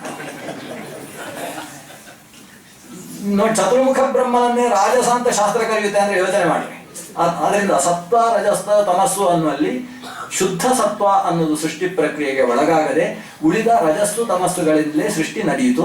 ಇದರಲ್ಲಿ ಯಾವಾಗ ಸತ್ವವೂ ಕೂಡ ರಜಸ್ಸು ತಮಸ್ಸುಗಳಿಂದ ಮಿಲಿತವಾಗ್ತದೆ ಆವಾಗ ಅಲ್ಲಿ ದೋಷ ಸಾಮ್ಯ ಅನ್ನುವುದು ಅಥವಾ ಗುಣ ಸಾಮ್ಯ ಎಂಬುದು ಉಂಟಾಗಿ ಲಯ ಉಂಟಾಗ್ತದೆ. ಸತ್ವ ಎಂಬುದು ಶುದ್ಧವಾಗಿ ಪ್ರತ್ಯೇಕೀಕೃತವಾಗಿ ಯಾವಾಗ ಇರುತ್ತೆ ಆವಾಗ ಒಂದು ಶುದ್ಧ 2 ಮಿಶ್ರ ಅಂತ ಗುಣಗಳಲ್ಲಿ ವೈಷಮ್ಯ ಬಂದದ್ರಿಂದ ಅದನ್ನು ನಾವು ಸೃಷ್ಟಿ ಅಂತ ಕರಿತೇವೆ. ಹೀಗೆ ಸೃಷ್ಟಿ ಲಯ ಆಗುವುದು 3ರಿಂದ ಅಂತ ಭಾಗವತ ಹೇಳ್ತದೆ. ಯಾವುದರಿಂದ? ದ್ರವ್ಯ ಕಾಲ ಗುಣಾತ್ಮನ. ದ್ರವ್ಯ ಕಾಲ ಗುಣ ಈ 3ರಿಂದ ಲಯ ಆಗ್ತದೆ. ಅಂದ್ರೆ ಏನು? ನಾಶವಾಗ್ತದೆ ಅಂತ ಅರ್ಥ. ದ್ರವ್ಯದಿಂದ ನಾಶವಾಗುವುದು ಅಂದ್ರೆ ಈಗ ಮಡಿಕೆ ಇದೆ, ಮಡಿಕೆಯನ್ನು ದೊಣ್ಣೆಯಿಂದ ಹೊಡೆದಾಗ ನಾಶ ಆಗ್ತದೆ, ಇದು ದ್ರವ್ಯದಿಂದ ನಾಶ ಆಗುವುದು. ಕಾಲದಿಂದ ನಾಶವಾಗುವುದು ಅಂದ್ರೆ ಒಂದು ಪುಷ್ಪ, ಅರಳಿದ ಪುಷ್ಪ, ನಾಳೆ ಬೆಳಗ್ಗೆ ಸೂರ್ಯಾಸ್ತವಾಯಿತು, ಸೂರ್ಯೋದಯವಾಯಿತು, ನಾಶ ಆಯಿತು, ಪುಷ್ಪ ಬಿದ್ದು ಹೋಯಿತು, ಒಣಗಿ ಬಾಡಿ ನಾಶವಾಯಿತು. ಇದು ಕಾಲದಿಂದ ನಾಶ ಆದದ್ದು, ಯಾರು ಹೊಡೆದದ್ದಲ್ಲ ಬಡ್ದದ್ದಲ್ಲ, ಕಾಲವೇ ಅದನ್ನು ನಾಶ ಮಾಡಿ. ಶರೀರಕ್ಕೆ 100 ವರ್ಷ ಆಯಿತು, ಶರೀರ ಹೋಯಿತು, ಅದು ಕಾಲದಿಂದ ನಾಶ ಆಗುವುದು. ಹೀಗೆ ದ್ರವ್ಯದಿಂದ ನಾಶ, ಕಾಲದಿಂದ ನಾಶ. ಇನ್ನೊಂದು ಗುಣದಿಂದ ನಾಶ ಅಂತ. ಗುಣಗಳು ಗುಣದಿಂದ ನಾಶವಾಗುವುದಿಲ್ಲ. ತಮಸ್ಸು ಸತ್ವದಿಂದ ನಾಶವಾಗ್ತದೆ, ಸತ್ವವು ರಜೋಗುಣದಿಂದ ನಾಶ ಆಗುವುದು, ಜ್ಞಾನವು ಅಜ್ಞಾನವು ಜ್ಞಾನದಿಂದ ನಾಶವಾಗುವುದು, ಪ್ರೀತಿಯು ದ್ವೇಷದಿಂದ ನಾಶ ಆಗುವುದು. ಹೀಗೆ ಗುಣದಿಂದ ನಾಶ. ಒಟ್ಟು ದ್ರವ್ಯ ಕಾಲ ಗುಣ ಇವುಗಳಿಂದ ಲಯವಾಗ್ತದೆ. ತುಂಬಾ ಅಂತರ್ಯ ಇದೆ ಇದರಲ್ಲಿ. ಸಾಮಾನ್ಯವಾಗಿ ನಮಗೆ ಅನುಭವಕ್ಕೆ ಬರತಕ್ಕಂಥದ್ದು ಅಂತ ಹೇಳಿದ್ರೆ ಇದನ್ನು ಕೂಡ ಆಚಾರ್ಯರು ತಾತ್ಪರ್ಯದಲ್ಲಿ ಹೇಳಿದ್ದಾರೆ. ಕಾಲ ದ್ರವ್ಯ ಗುಣಗಳಿಂದ ನಾಶವಾಗುವುದು ಅಂದ್ರೆ ಏನು? ನಾನು ಹೀಗೆ ಹೇಳಿದ ಹಾಗೆ ಈ ಕ್ರಮದಲ್ಲಿ ನಾಶವಾಗ್ತದೆ. ಅದರ ಜೊತೆಗೆ ಕಾಲ ದ್ರವ್ಯ ಗುಣ ಅಂತ ಹೇಳಿದ್ರೆ ಅದು ಈ ಸತ್ವರಜಸ್ತಮಸ್ಸುಗಳು ಕೂಡ ಹೌದು. ಸತ್ವರಜಸ್ತಮಸ್ಸುಗಳಿಂದಲೂ ಲೋಕದಲ್ಲಿ ನಾಶವಾಗ್ತದೆ. ಅದರಿಂದಲೇ ಸೃಷ್ಟಿ, ಅದರಿಂದಲೇ ನಾಶ. ಅದು ಹೇಗೆ? ಭಗವಂತ ಪರಮಪುರುಷ, ಅವನನ್ನು ಪರವಾಸುದೇವ ಅಂತ ಕರೀತಾರೆ. ನಾರಾಯಣ ಅಂತ ಅವನಿಗೆ ಈಗಿರುವ ಹೆಸರು. ರಮಾ ಅನ್ನುವ ರೂಪದ ಜೊತೆಗೆ ಆತ ವಿಹರಿಸ್ತಾ ಇದ್ದ. ಪ್ರಳಯ ಎಲ್ಲೆಡೆ ಪ್ರಳಯ ಅಂದರೆ ಏನೂ ಇಲ್ಲದೆ ಇರತಕ್ಕಂತಹ ಕತ್ತಲೆಯಿಂದ ತುಂಬಿದಂತಹ ಕಾಲ. ಆ ಕತ್ತಲೆಯಲ್ಲಿರುವ ಏಕೈಕ ಬೆಳಕು ಅಂದರೆ ಈ ಲಕ್ಷ್ಮೀ ಸಮೇತನಾದಂತಹ ನಾರಾಯಣ, ಅದು ಪರಂಜ್ಯೋತಿಯಾಗಿ ಬೆಳಗ್ತಾ ಇದೆ, ಬೇರೆ ಯಾವ ಬೆಳಕು ಇಲ್ಲ. ಈ ಸ್ಥಿತಿಯಲ್ಲಿ ಭಗವಂತ ತನ್ನ ಪಕ್ಕದಲ್ಲಿದ್ದಂತಹ ಲಕ್ಷ್ಮೀದೇವಿಗೆ ನೀನು ಈ ತುಂಬಿದ ಕತ್ತಲೆಯನ್ನು ಪ್ರೇರಣೆ ಮಾಡು ಅಂತ ಆಕೆಗೆ ಪ್ರೇರೇಪಿಸ್ತಾನೆ.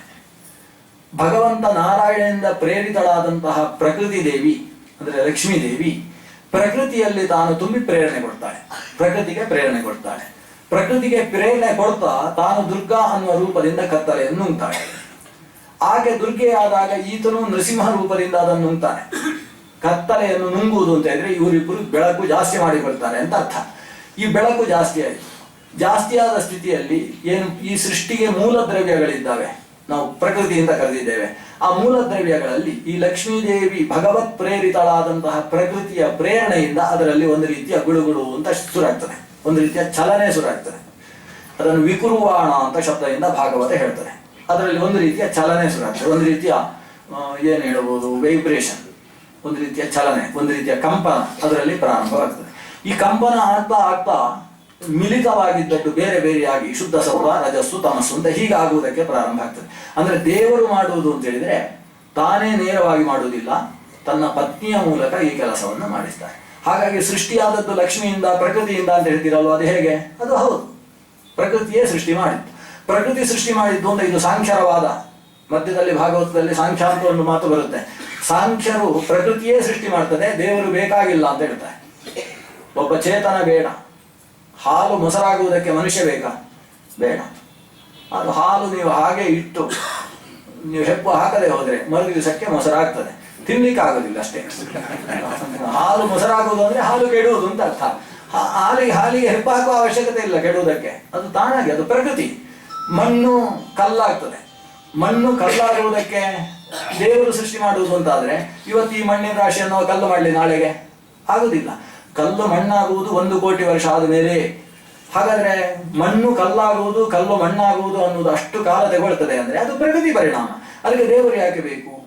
ಇದು ಇವತ್ತಿನ ವಿಜ್ಞಾನಿಗಳು ಮಾಡಿದ ಆಕ್ಷೇಪ ಅಲ್ಲ, ಸಾಂಖ್ಯರು ಮಾಡಿದ ಆಕ್ಷೇಪ. ಅವರದು ಪ್ರಕೃತಿ ಕರ್ತ್ರಿ. ಅವರು ಭಗವದ್ಗೀತೆಯನ್ನು ಪ್ರಮಾಣ ಅಂತ ಹೇಳ್ತಾರೆ. ಕೃಷ್ಣನೇ ಹೇಳಿದ್ದಾನೆ ಈ ವಿಷಯವನ್ನು, ಪ್ರಕೃತಿ ಕ್ರಿಯಮಾಣಾನಿ ಗುಣೇ ಕರ್ಮಾಣಿ ಸರ್ವಶಃ ಅಹಂಕಾರ ವಿಮೂಢಾತ್ಮ ಕರ್ತಾಹಮಿತಿ ಮನ್ಯತೆ. ಇವ ಅಹಂಕಾರದಿಂದ ನಾನು ಕರ್ತೃ ಅಂತ ಅನ್ಕೊಳ್ತಾನೆ, ಅಲ್ಲ ದೇವರು ಕರ್ತೃ ಅಂತ ಇನ್ನೊಬ್ಬರ ಮೇಲೆ ತಲೆ ಮೇಲೆ ಹಾಕ್ತಾರೆ. ನಿಜವಾಗಿ ಪ್ರಕೃತಿ ಗುಣೇ ಕ್ರಿಯಮಾಣಾನಿ ಸರ್ವಶಃ, ಎಲ್ಲವೂ ಪ್ರಕೃತಿ ಸಹಜವಾಗಿ ನಡೀತಾ ಇರುವುದು, ಇದಕ್ಕೊಬ್ಬ ಚೇತನ ಬೇಕಾಗಿಲ್ಲ ಅಂತ ಒಂದು ವಾದ, ಅದು ಸಾಂಖ್ಯವಾದ. ಈ ಸಾಂಖ್ಯವಾದ ಅದನ್ನು ಕಪಿಲನೂ ಉಪದೇಶ ಮಾಡ್ತಾನೆ. ತೃತೀಯ ಸ್ಕಂದದಲ್ಲಿ ಅದು ಬರುವಂತಹ ವಿಷಯ. ಕಪಿಲ ಸಾಂಖ್ಯವನ್ನು ಉಪದೇಶ ಮಾಡುವಾಗ ಚೂರು ವ್ಯತ್ಯಾಸ ಏನಂದ್ರೆ, ಪ್ರಕೃತಿ ಮಾಡ್ತದೆ ಹೌದು, ಆದರೆ ಭಗವತ್ ಪ್ರೇರಿತವಾಗಿ ಮಾಡ್ತದೆ, ಇಷ್ಟೇ.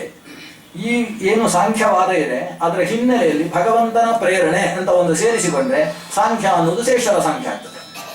ಭಗವಂತನ ಪ್ರೇರಣೆ ಬಿಟ್ಟು ಬರೀ ಪ್ರಕೃತಿವಾದವನ್ನು ಇಟ್ಟುಕೊಂಡ್ರೆ ಅದು ನಿರೀಶ್ವರ ಸಾಂಖ್ಯ ಆಗ್ತದೆ. ಆದ್ರಿಂದ ಕಪಿಲ ಉಪದೇಶ ಮಾಡಿದ್ದು ಭಗವತ್ ಪಾರಮ್ಯದ ನಿರೂಪಣೆಯುಳ್ಳ ಶುದ್ಧಾತ್ಮ ತತ್ವವಿಜ್ಞಾನಂ ಸಾಂಖ್ಯಂ ಇತ್ಯವಿಧೀಯತೆ. ಇಲ್ಲಿ ಸಾಂಖ್ಯ ಅಂದರೆ ಭಗವಂತನ ಸರ್ವೋತ್ತಮತ್ವದ ಜ್ಞಾನಕ್ಕೆ ಬೇಕಾದಂತಹ ಪ್ರಕೃತಿ ಪುರುಷ ವಿವೇಕ, ಅದು ಇಲ್ಲಿ ಇಲ್ಲಿ ನಾವು ಕಾಣತಕ್ಕಂತಹ ಸಾಂಖ್ಯ. ಇದು ಸೃಷ್ಟಿಯ ವಿಷಯ. ಭಗವಂತ ತನ್ನ ಪತ್ನಿಯಾದಂತಹ ಲಕ್ಷ್ಮೀದೇವಿಗೆ ಪ್ರಕೃತಿಯನ್ನು ಪ್ರೇರೇಪಿಸುವ ಹಾಗೆ ಪ್ರೇರಣೆಯನ್ನು ಕೊಟ್ಟು, ಪ್ರಕೃತಿಯಲ್ಲಿ ಪ್ರೇರಣೆ ಉಂಟಾಗಿ ಅವುಗಳಲ್ಲಿ ಒಂದು ವಿಕೃವಾಣತೆ ಉಂಟಾಗಿ ಅದರ ಮೂಲಕವಾಗಿ ಈ ಪ್ರಪಂಚದ ಸೃಷ್ಟಿಯಾಯಿತು. ಅದರಲ್ಲೂ ಕೂಡ ಮೊದಲು ಮಹತ್ತತ್ವ, ಆಮೇಲೆ ಅಹಂಕಾರ ತತ್ವ. ಅಹಂಕಾರ ತತ್ವದಿಂದ 3 ಹಂತದ ಸೃಷ್ಟಿ ಜೊತೆಗೆ ನಡೆಯಿತು. ಮಹತ್ತತ್ವ ಅನ್ನೋದು ಚತುರ್ಮುಖ ಬ್ರಹ್ಮನ ಶರೀರ, ಅಹಂಕಾರ ತತ್ವ ಅನ್ನೋದು ರುದ್ರದೇವರ ಶರೀರ. ಅದರಿಂದ ಮಹತ್ತತ್ವದಿಂದ ಅಹಂಕಾರ ತತ್ವ ಸೃಷ್ಟಿಯಾಯಿತು ಅಂದ್ರೆ ಮಹತ್ತತ್ವದಲ್ಲೇ ಘಟಕವಾದ ಏನು ತಮೋಂಶ ಇದೆ ಅದರಿಂದ ಅಹಂಕಾರ ತತ್ವ ಸೃಷ್ಟಿಯಾಯಿತು. ಮಹತ್ತತ್ವದಲ್ಲಿ ಘಟಕವಾದ ತಮೋಂಶ ಅಹಂಕಾರ ತತ್ವಕ್ಕೆ ಉಪಾದಾನ ಕಾರಣವಾದದ್ದರಿಂದ ಅಹಂ ಅನ್ನುವುದು ಮಹತ್ತನ ಮಗು ಅಂತ ನಾವು ಕರೆಯುವುದು. ರುದ್ರದೇವರು ಚತುರ್ಮುಖನ ಮಗ. ಭಗವಂತನನ್ನು ಹೇಳುವಾಗ ಬ್ರಹ್ಮಣ ಪಿತರಂ ವಂದೇ ಶಂಕರಸ್ಯ ಪಿತಾಮಹಂ ಅಂತ ದ್ವಾದಶ ಸ್ತೋತ್ರದಲ್ಲಿ ಋಷಿಕೇಶ ತೀರ್ಥಿಯ ಪಾಠದಲ್ಲಿ ಮಾತಾಡ. ಬ್ರಹ್ಮಣ ಪಿತರಂ ವಂದೇ ಶಂಕರಸ್ಯ ಪಿತಾಮಹ. ಶಂಕರನ ಅಪ್ಪ ಬ್ರಹ್ಮ, ಬ್ರಹ್ಮನ ಅಪ್ಪ ನಾರಾಯಣ. ಬ್ರಹ್ಮನ ಮಗ ಶಂಕರ ಅಂದ್ರೆ ಅಹಂಕಾರ ತತ್ವವು ಬ್ರಹ್ಮ ಅನಿಸಿದಂತಹ ಏನು ಮಹತ್ತತ್ವ ಇದೆ ಅದರ ಘಟಕವಾದ ಅಹಂಕಾರ ತತ್ವವನ್ನು ಉಪಾದಾನವನ್ನಾಗಿಸಿಕೊಂಡು ಹುಟ್ಟಿತು. ಆದ್ದರಿಂದ ಅದು ಮಹತ್ತತ್ವದಿಂದ ಹುಟ್ಟಿತು, ಅಹಂಕಾರ ತತ್ವ ಅಂತ ಕರೆಯುವುದು. ಬ್ರಹ್ಮನ ಮಹತ್ತತ್ವದಲ್ಲಿ ಸೇರಿದ ಏನು ತಮಸ್ಸಿದೆ ಆ ತಮಸ್ಸಿನಲ್ಲೂ 100ರಷ್ಟು ಸತ್ವ ಇರುವುದು, 10ರಷ್ಟೇ ತಮಸ್ಸಿರುವುದು. ಆದ್ದರಿಂದ ಆ 100ರಷ್ಟು ಸತ್ವ ಇಲ್ಲಿ ಸೇರಿ ತಮಸ್ಸು ಅಭಿಭೂತವಾಗಿದೆ ಅನ್ನುವ ಕಾರಣದಿಂದ ರುದ್ರನು ಕೂಡ ಸತ್ವ ಅಂತ ಕರೆಸಿಕೊಳ್ತಾನೆ. ರುದ್ರ ಅಂದ್ರೆ ಏನು? ಅಹಂ. ಅಹಂನಲ್ಲಿ 3: ವೈಕಾರಿಕ, ತೇಜಸ, ತಾಮಸ ಅಂತ 3 ಪ್ರಭೇದಗಳು. ಅದರಲ್ಲಿ ತೇಜಸ ಅನ್ನುವುದು ದೇವತೆಗಳ ದೇಹ ಸೃಷ್ಟಿಗೋಸ್ಕರ ಬೇಕಾದಂತಹ ಭಾಗ. ಇದರಿಂದ ಭಗವಂತ ದೇವತೆಗಳ ದೇಹವನ್ನು ಸೃಷ್ಟಿಸ್ತಾನೆ. ಮನುಷ್ಯ ದೇಹಕ್ಕೂ ದೇವತೆಗಳ ದೇಹಕ್ಕೂ ಇದು ವೈಶಿಷ್ಟ್ಯ. ಮನುಷ್ಯನ ದೇಹ ಅನ್ನೋದು ಭೂಮಿ, ನೀರು, ಬೆಂಕಿ, ಗಾಳಿ, ಆಕಾಶ ಅನ್ನುವ ಪಂಚಭೂತಗಳಿಂದ ನಿರ್ಮಿತವಾದದ್ದು. ಇದು ಪಾಂಚಭೌತಿಕವಾದಂತಹ ದೇಹ. ಇದು ದೇವತೆಗಳ ದೇಹ ಪಾಂಚಭೌತಿಕ ಅಲ್ಲ. ಪಂಚಭೂತಗಳ ಸೃಷ್ಟಿಗಿಂತ ಮೊದಲೇ ಆದ ಸೃಷ್ಟಿ ದೇವತೆಗಳ ದೇಹ. ಅದಕ್ಕೆ ಮೂಲ ದ್ರವ್ಯ ಯಾವುದು? ಅಹಂ ತತ್ವದ ಪ್ರಭೇದವಾದಂತಹ ತೇಜಸ, ಅಹಂಕಾರ. ತೇಜಸ ಭಾಗ. ಆದ್ರಿಂದ ದೇವತೆಗಳ ಶರೀರವೇ ಬೆಳಕು, ತೇಜಸ. ಅದು ಬೆಳಕು ಬೀರತಕ್ಕಂತಹ ದೇವತೆಗಳ ಶರೀರ. ಈ ದೈವಾನ್ ದೇಹಾನ್ ಮನಃಖಾನಿ ಖಂಚಸ ತ್ರಿವಿಧಾತ್ವತಃ ಅಂತ. ಆಮೇಲೆ ಅದೇ ತೇಜಸ ಅಹಂಕಾರದಿಂದ ಮನಸ್ಸು ಅಂತಕ್ಕಂತಹ ಇಂದ್ರಿಯಗಳ ಸೃಷ್ಟಿಯೂ ಕೂಡ ಆಗ್ತದೆ. ಇಂದ್ರಿಯವನ್ನು ನಾವು ತೇಜಸ ಅಂತ ಕರಿತೇವೆ. ಇಂದ್ರಿಯಗಳೆಲ್ಲ ತೇಜೋ ರೂಪಗಳು. ಇಂದ್ರಿಯಗಳು ತೇಜಸ ಅಂತ ಹೇಳಬೇಕು. ಈಗ ಕಣ್ಣು ತೇಜಸ, ಬೆಳಕಿನ ಇಂದ್ರಿಯ. ಯಾಕಂದ್ರೆ ದೂರದಲ್ಲಿರುವ ವಸ್ತು ನಮಗೆ ಇಲ್ಲಿರುವ ಕಣ್ಣಿಗೆ ಹೇಗೆ ಕಾಣ್ತದೆ? ಕಣ್ಣಿಗೆ ವಸ್ತು ಕಾಣಿಸ್ಬೇಕಾದ್ರೆ ಕಣ್ಣಿಗೂ ವಸ್ತುವಿಗೂ ಸಂಬಂಧ ಆಗಬೇಕು. ನನ್ನ ಚರ್ಮಕ್ಕೆ ವಸ್ತು ಕಾಣಿಸಬೇಕಾದ್ರೆ, ಅಂದ್ರೆ ಚರ್ಮದಿಂದ ವಸ್ತು ವಿಷಯೀಕರಿಸಲ್ಪಡಬೇಕು ಅಂತಾದ್ರೆ ಚರ್ಮಕ್ಕೂ ವಸ್ತುವಿಗೂ ಸಂಪರ್ಕ ಆಗಬೇಕು. ಅಲ್ಲಿ ವಸ್ತು ಇದೆ, ನಾನು ಇಲ್ಲಿ ಹೀಗೆ ಅನ್ಕೊಂಡು ಅದು ಅದು ಗಟ್ಟಿಯಾಗಿದೆ ಅಂತ ಹೇಳಲಿಕ್ಕೆ ಆಗುದಿಲ್ಲ. ಸಂಪರ್ಕ. ಇದಕ್ಕೆ ಇಂದ್ರಿಯ ಸನ್ನಿಕರ್ಷ ಅಂತ ಹೆಸರು. ಇಂದ್ರಿಯ ಸಂಬಂಧವಾಗದೆ ವಸ್ತು ಗ್ರಹಣ ಆಗುವುದಿಲ್ಲ. ನಾಲಿಗೆಯಿಂದ ರುಚಿ ಗ್ರಹಣ ಆಗಬೇಕಾದ್ರೆ ಒಂದೋ ನಾಲಿಗೆ ಅಲ್ಲಿ ಹೋಗಿ ಅದನ್ನು ನೆಕ್ಕಬೇಕು, ಇಲ್ಲ ನಾಲಿಗೆಗೆ ಅದು ಬಿದ್ದು ಅಲ್ಲಿ ಸ್ಪರ್ಶ ಆಗಬೇಕು. ಹಾಗೆ ಕಣ್ಣು ಅಲ್ಲಿ ಅದನ್ನು ಗ್ರಹಿಸಬೇಕಾದ್ರೆ ಒಂದೋ ಕಣ್ಣು ಅಲ್ಲಿ ಹೋಗಬೇಕು, ಇಲ್ಲ ಅದು ಕಣ್ಣಿಗೆ ಬರಬೇಕು. ಮಡಿಕೆ ಕಣ್ಣಿಗೆ ಬರುವುದಕ್ಕೆ ಸಾಧ್ಯ ಇಲ್ಲ. ಯಾಕಂದ್ರೆ ಮಡಿಕೆ ಅನ್ನೋದು ಬೆಳಕಿನ ರೂಪ ಅಲ್ಲ. ಆದರೆ ಕಣ್ಣು ಬೆಳಕಿನ ರೂಪ ಆದ್ರಿಂದ ಅದು ಅಲ್ಲಿ ಹೋಗ್ತದೆ. ಇನ್ನೂ ದ್ವೈತ ಸಿದ್ಧಾಂತದ ವಿಶೇಷ ಆಚಾರ್ಯರು ನಿರೂಪಿಸಿದ್ದನ್ನು ಗಮನಿಸಿ. ಕಣ್ಣು ಹೋಗುವುದು ಮಾತ್ರ ಅಲ್ಲ, ಕಿವಿಯೂ ಹೋಗುತ್ತೆ ಅಂತಾರೆ. ಕಿವಿಯೂ ತೇಜಸ ಅಂತ. ಇಂದ್ರಿಯಂ ಸರ್ವಂ ತೇಜಸಂ. ಎಲ್ಲ ಇಂದ್ರಿಯವೂ ತೇಜಸ ಭಾಗದಿಂದ ಹುಟ್ಟಿರ್ತಕ್ಕಂಥದ್ದು. ಹಾಗಾದ್ರೆ ಎಲ್ಲಿಯಾದ್ರೂ ಶಬ್ದವಾದ್ರೆ ಶಬ್ದ ನಮ್ಮ ಕಿವಿಗೆ ಬರುವುದು ಮಾತ್ರ ಅಲ್ಲ, ಕಿವಿಯೂ ಶಬ್ದ ಹುಟ್ಟಿದ ಜಾಗಕ್ಕೆ ಹೋಗುತ್ತೆ. ಇದು ದೊಡ್ಡ ಗಲಾಟೆಯ ವಿಷಯ. ಕಿವಿಯಲ್ಲಿ ಹೋಗ್ತದೆ ಶಬ್ದ. ಅದು ವೀಚಿ ತರಂಗ ನ್ಯಾಯೇನ. ಶಬ್ದ ಗಾಳಿ ಅಂತಕ್ಕಂತಹ ಒಂದು ಮಾಧ್ಯಮದ ಮೂಲಕ ತಾನು ಕಿವಿಯ ಒಳಗೆ ಬಂದು ಅಲ್ಲಿ ಸ್ಪರ್ಶವಾದಾಗ ಕೇಳಿಸುವುದೇ ಹೊರತು ಕಿವಿಯಲ್ಲಿ ಹೋಗ್ತದೆ ಅಂತ ಎಲ್ಲ ಪ್ರಶ್ನೆ ಬರ್ತದೆ. ಆದರೆ ಶಬ್ದವೇದಿ ಅಂತ ಒಂದು ವಿದ್ಯೆ ಇದೆ. ಈ ಶಬ್ದ ಇದೇ ಜಾಗದಲ್ಲಿ ಆಗಿದೆ ಅಂತ ಆತ ಅಲ್ಲಿ ಬಾಣ ಹೊಡೆದು ದಶರಥ ಶ್ರವಣಕುಮಾರನನ್ನು ಸಾಯಿಸಿದ ಹಾಗೆ ಅಲ್ಲಿಗೆ ಬಾಣ ಹೊಡಿಲಿಕ್ಕೆ, ಅಥವಾ ಏಕಲವ್ಯ ನಾಯಿಯ ಬಾಯಿಗೆ ಬಾಣ ಹೊಡೆದ ಹಾಗೆ ಹೊಡಿಲಿಕ್ಕೆ ಆಗ್ತದೆ. ಶಬ್ದವೇ ಇಲ್ಲಿ ಬರುವುದಾದ್ರೆ 8 ದಿಕ್ಕುಗಳಿಂದ ಜೊತೆಗೆ ಬರುವುದರಿಂದ ಇದೇ ದಿಕ್ಕು ಅಂತ ಹೇಗೆ ಗೊತ್ತಾಗ್ಲಿಕ್ಕೆ ಸಾಧ್ಯ? ಅದು ಇದೇ ದಿಕ್ಕು ಅಂತ ಯಾಕೆ ಗೊತ್ತಾಯಿತು ಅಂದ್ರೆ ಕಿವಿ ಅಲ್ಲಿ ಹೋಗುತ್ತೆ ಆದ್ರಿಂದ ಅನ್ನುವುದನ್ನು ಶಾಸ್ತ್ರದಲ್ಲಿ ನಿರೂಪಣೆ ಮಾಡ್ತಾರೆ. ಒಟ್ಟಿನಲ್ಲಿ ಕಿವಿಯೂ ತೇಜಸವಿದೆ. ಇದಕ್ಕೊಂದು 12-13 ಕಾರಣಗಳನ್ನು ಕೊಡ್ತಾರೆ. ಇಲ್ಲದೆ ಹೋದ್ರೆ ಇವಿಷ್ಟು ಅಂಶಗಳನ್ನು ನಿಮಗೆ ಕೂಡಿಸುವುದಕ್ಕೆ ಸಾಧ್ಯ ಇಲ್ಲ. ಆದ್ರಿಂದ ಕಿವಿಗೂ ಕೂಡ ಸಂಚಾರವನ್ನು ಅಂಗೀಕಾರ ಮಾಡಬೇಕು. ಅಲ್ಲ, ಕಿವಿ ಇಲ್ಲೇ ಇದೆ, ಎಲ್ಲಿ ಹೋಗುತ್ತೆ ಅಂತ ನೀವು ಹೇಳ್ಬೋದು. ಕಿವಿ ಅಂದ್ರೆ ಇದಲ್ಲ, ಇದು ಕಿವಿಯ ಗೋಲಕ. ಕಿವಿ ಅನ್ನೋದು ಅತೀಂದ್ರಿಯವಾದಂತಹ ತೇಜಸವಾದಂತಹ ಇಂದ್ರಿಯ. ಯಾರು ಕಿವುಡನೋ ಅವನಿಗೂ ಈ ಕಿವಿ ಇರುತ್ತೆ, ಆದ್ರೆ ಯಾವುದು ಹೋಗಿ ಬರುವ ಕಿವಿ ಅದು ಇರೋಲ್ಲ, ಅದಕ್ಕೆ ಅವನಿಗೆ ಕಿವುಡ ಅಂತ ಹೆಸರು. ಕಣ್ಣು ಅಂದ್ರೆ ಇದಲ್ಲ, ಇದು ಕಣ್ಣಿನ ಗೋಲಕ. ಅದರಲ್ಲಿರುವ ತೇಜಸ ಭಾಗ ಅತೀಂದ್ರಿಯವಾದದ್ದು, ಅದು ತೇಜಸ್ಸು, ಅದು ಇಂದ್ರಿಯ. ಆ ಇಂದ್ರಿಯಕ್ಕೆ ಗಮನಾಗಮನಗಳಿದ್ದಾವೆ, ಯಾಕಂದ್ರೆ ಅದು ತೇಜಸ ರೂಪವಾದ್ರಿಂದ. ಹೀಗೆ ತೇಜಸ ಮತ್ತೊಂದು ತಾಮಸ ಅಂತ. ತಾಮಸದಿಂದ ಸೃಷ್ಟವಾಗಿರ್ತಕ್ಕಂಥದ್ದು ಭೂತಗಳು. ಆಕಾಶ, ಆಕಾಶಾದ್ ವಾಯು, ವಾಯುರಗ್ನಿ, ಅಗ್ನೇರಾಪಃ, ಅಭ್ಯ ಪೃಥಿವಿ. ಇವಿಷ್ಟು ಕೂಡ ತಾಮಸ ಭಾಗದಿಂದ ಸೃಷ್ಟ. ವೈಕಾರಿಕದಿಂದಾಗಿ ತನ್ಮಾತ್ರೆಗಳ ಸೃಷ್ಟಿಯಾಗ್ತದೆ. ಅಂದರೆ ಶಬ್ದ ಸ್ಪರ್ಶ ರೂಪ ರಸಗಂಧಗಳು ತನ್ಮಾತ್ರೆಗಳ ಸೃಷ್ಟಿ. ತನ್ಮಾತ್ರೆಯ ಪ್ರಭಾವ ಮತ್ತೆ ಇಂದ್ರಿಯಗಳ ಸೃಷ್ಟಿ. ಯಾವುದು? ಕರ್ಮೇಂದ್ರಿಯಗಳ ಸೃಷ್ಟಿ. ವಾಕ್ ಪ್ರಾಣಿಪಾದ ವಾಯುಪಸ್ಥಗಳೆಂಬಂತಹ ಕರ್ಮೇಂದ್ರಿಯಗಳ ಸೃಷ್ಟಿ. ಹೀಗೆ ಅಹಂಕಾರ ತತ್ವದ 3 ಭಾಗದಿಂದ, ಅದರಲ್ಲಿ ಅಹಂಕಾರವನ್ನು ಮುಕ್ಕಣ್ಣ ಅಂತ ಕರೆಯೋದು. ಅಹಂಕಾರಕ್ಕೆ 3 ಪ್ರಭೇದ, ಅಲ್ಲಿಂದ 3ರ ರೀತಿಯ ಸೃಷ್ಟಿ ಪ್ರಾರಂಭ ಆಗ್ತದೆ. ಇದರಲ್ಲಿ ಇನ್ನು ಮುಂದಿನ ವಿಚಾರಗಳು ಬಹಳ ಬಹಳ ವಿಶಿಷ್ಟವಾದ ವಿಷಯಗಳು. ನಾನೊಂದು 5 ನಿಮಿಷದಲ್ಲಿ ಉಪಸಂಹಾರ ಮಾಡ್ತೇನೆ. ಇವತ್ತು ತೃತೀಯ ಸ್ಕಂದ ಪೂರ್ತಿ ಆಗುವುದಿಲ್ಲ, ಒಂದು ಹಂತಕ್ಕೆ ನಿಲ್ಲಿಸಿಕೊಳ್ಳ. ಇಲ್ಲಿ ಸೃಷ್ಟಿ ಮುಂದುವರಿಸಿ 6ನೇ ಹಂತದ ಸೃಷ್ಟಿಯನ್ನು ಹೇಳ್ತಾರೆ. 5ನೇದ್ದು ಮನಸ್ತತ್ವದ ಸೃಷ್ಟಿಯಾಯಿತು. 6ನೇ ಹಂತದಲ್ಲಿ ಅಜ್ಞಾನದ ಸೃಷ್ಟಿಯಾಯಿತು. ಷಷ್ಠಸ್ತು ತಮಸಸ್ಸರ್ಗ ಯಸ್ವ ಬುದ್ಧಿಕೃತ ಪ್ರಭೋ ಅಂತ. 6ನೇ ಹಂತದ ಸೃಷ್ಟಿ ಅಜ್ಞಾನದ ಸೃಷ್ಟಿ, ತಮಸ್ಸಿನ ಸೃಷ್ಟಿ. ಈ ತಮಸ್ಸು ಅಂದರೆ ಏನು ಅನ್ನುವುದನ್ನು ಆಚಾರ್ಯರು ಪಾಂಚಪರ್ವಣಿಯ ಅವಿದ್ಯಾ ಅಂತ ಅದನ್ನು ವಿವರಿಸಿಕೊಂಡು ಸಾಗಿದ್ದಾರೆ. ಆ ಅವಿದ್ಯೆಯ ಸ್ವರೂಪ ಹೇಗೆ ಅನ್ನುವುದನ್ನು ನಿರೂಪಿಸಿದ್ದಾರೆ. ಅವಿದ್ಯೆಯಲ್ಲೂ ಅನೇಕ ಸ್ವರೂಪ ಇದ್ದಾರೆ. ಅದರಲ್ಲಿ ಒಂದು ಶೈವಲಿ ಅಂತ ಒಂದು ಅವಿದ್ಯೆ ಇದೆ, ಅಜ್ಞಾನ, ಭಾವರೂಪವಾದ ಅಜ್ಞಾನ ಏನು ಅಂತ ನಿರೂಪಣೆ ಮಾಡಿದ್ದಾರೆ. ಈ ಅಜ್ಞಾನ ಅನ್ನುವ ವಸ್ತು ಏನಿದೆ, ನಾವು ಏನು ಯೋಚನೆ ಮಾಡ್ತೇವೆ, ಅಜ್ಞಾನ ಅನ್ನೋದು ಅದು ಎಲ್ಲಿ ನಮ್ಮಲ್ಲೇ ಇರೋದು ಅಂತ. ಈ ನಾವು ಇಲ್ಲದೆ ಹೋದ್ರೂ ಇರಬಹುದಾದ ಒಂದು ಅಜ್ಞಾನ ಇದೆ. ಆ ಅಜ್ಞಾನ ಅನ್ನೋದು ಮಣ್ಣು ನೀರು ಬೆಂಕಿ ಹೇಗೋ ಹಾಗೆ ಒಂದು ವಸ್ತು. ಅಜ್ಞಾನ ಅನ್ನೋದು ಒಂದು ಭಾವರೂಪವಾದ ವಸ್ತು. ಜ್ಞಾನದ ಇಲ್ಲದೇ ಇರುವಿಕೆಯೇ ಅಜ್ಞಾನ ಅಲ್ಲ, ಅಂದ್ರೆ ಜ್ಞಾನಾಭಾವವೇ ಅಜ್ಞಾನ ಅಲ್ಲ. ಅಜ್ಞಾನ ಅನ್ನೋದು ಒಂದು ಭಾವರೂಪವಾದ ವಸ್ತು, ತಮಸ್ಸು ಅಂತ ಅದನ್ನು ಕರೀತಾರೆ. ಈ ತಮಸ್ಸಿನಿಂದಾಗಿ ಕೆಲವರ ಶರೀರ ನಿರ್ಮಾಣ ಆಗ್ತದೆ. ತಮಸ್ಸಿನಿಂದ ಶರೀರವನ್ನು ನಿರ್ಮಾಣ ಮಾಡ್ಲಿಕ್ಕಾಗ್ತದೆ. ಯಾವುದು ಭೂತ ರಕ್ಷ ಪಿಶಾಚಕ ಅಂತೆಲ್ಲ ಇದೆ ಅಲ್ವಾ, ಇವುಗಳ ಶರೀರ ತಮಸ್ಸಿನಿಂದ ನಿರ್ಮಾಣ ಆಗ್ತದೆ.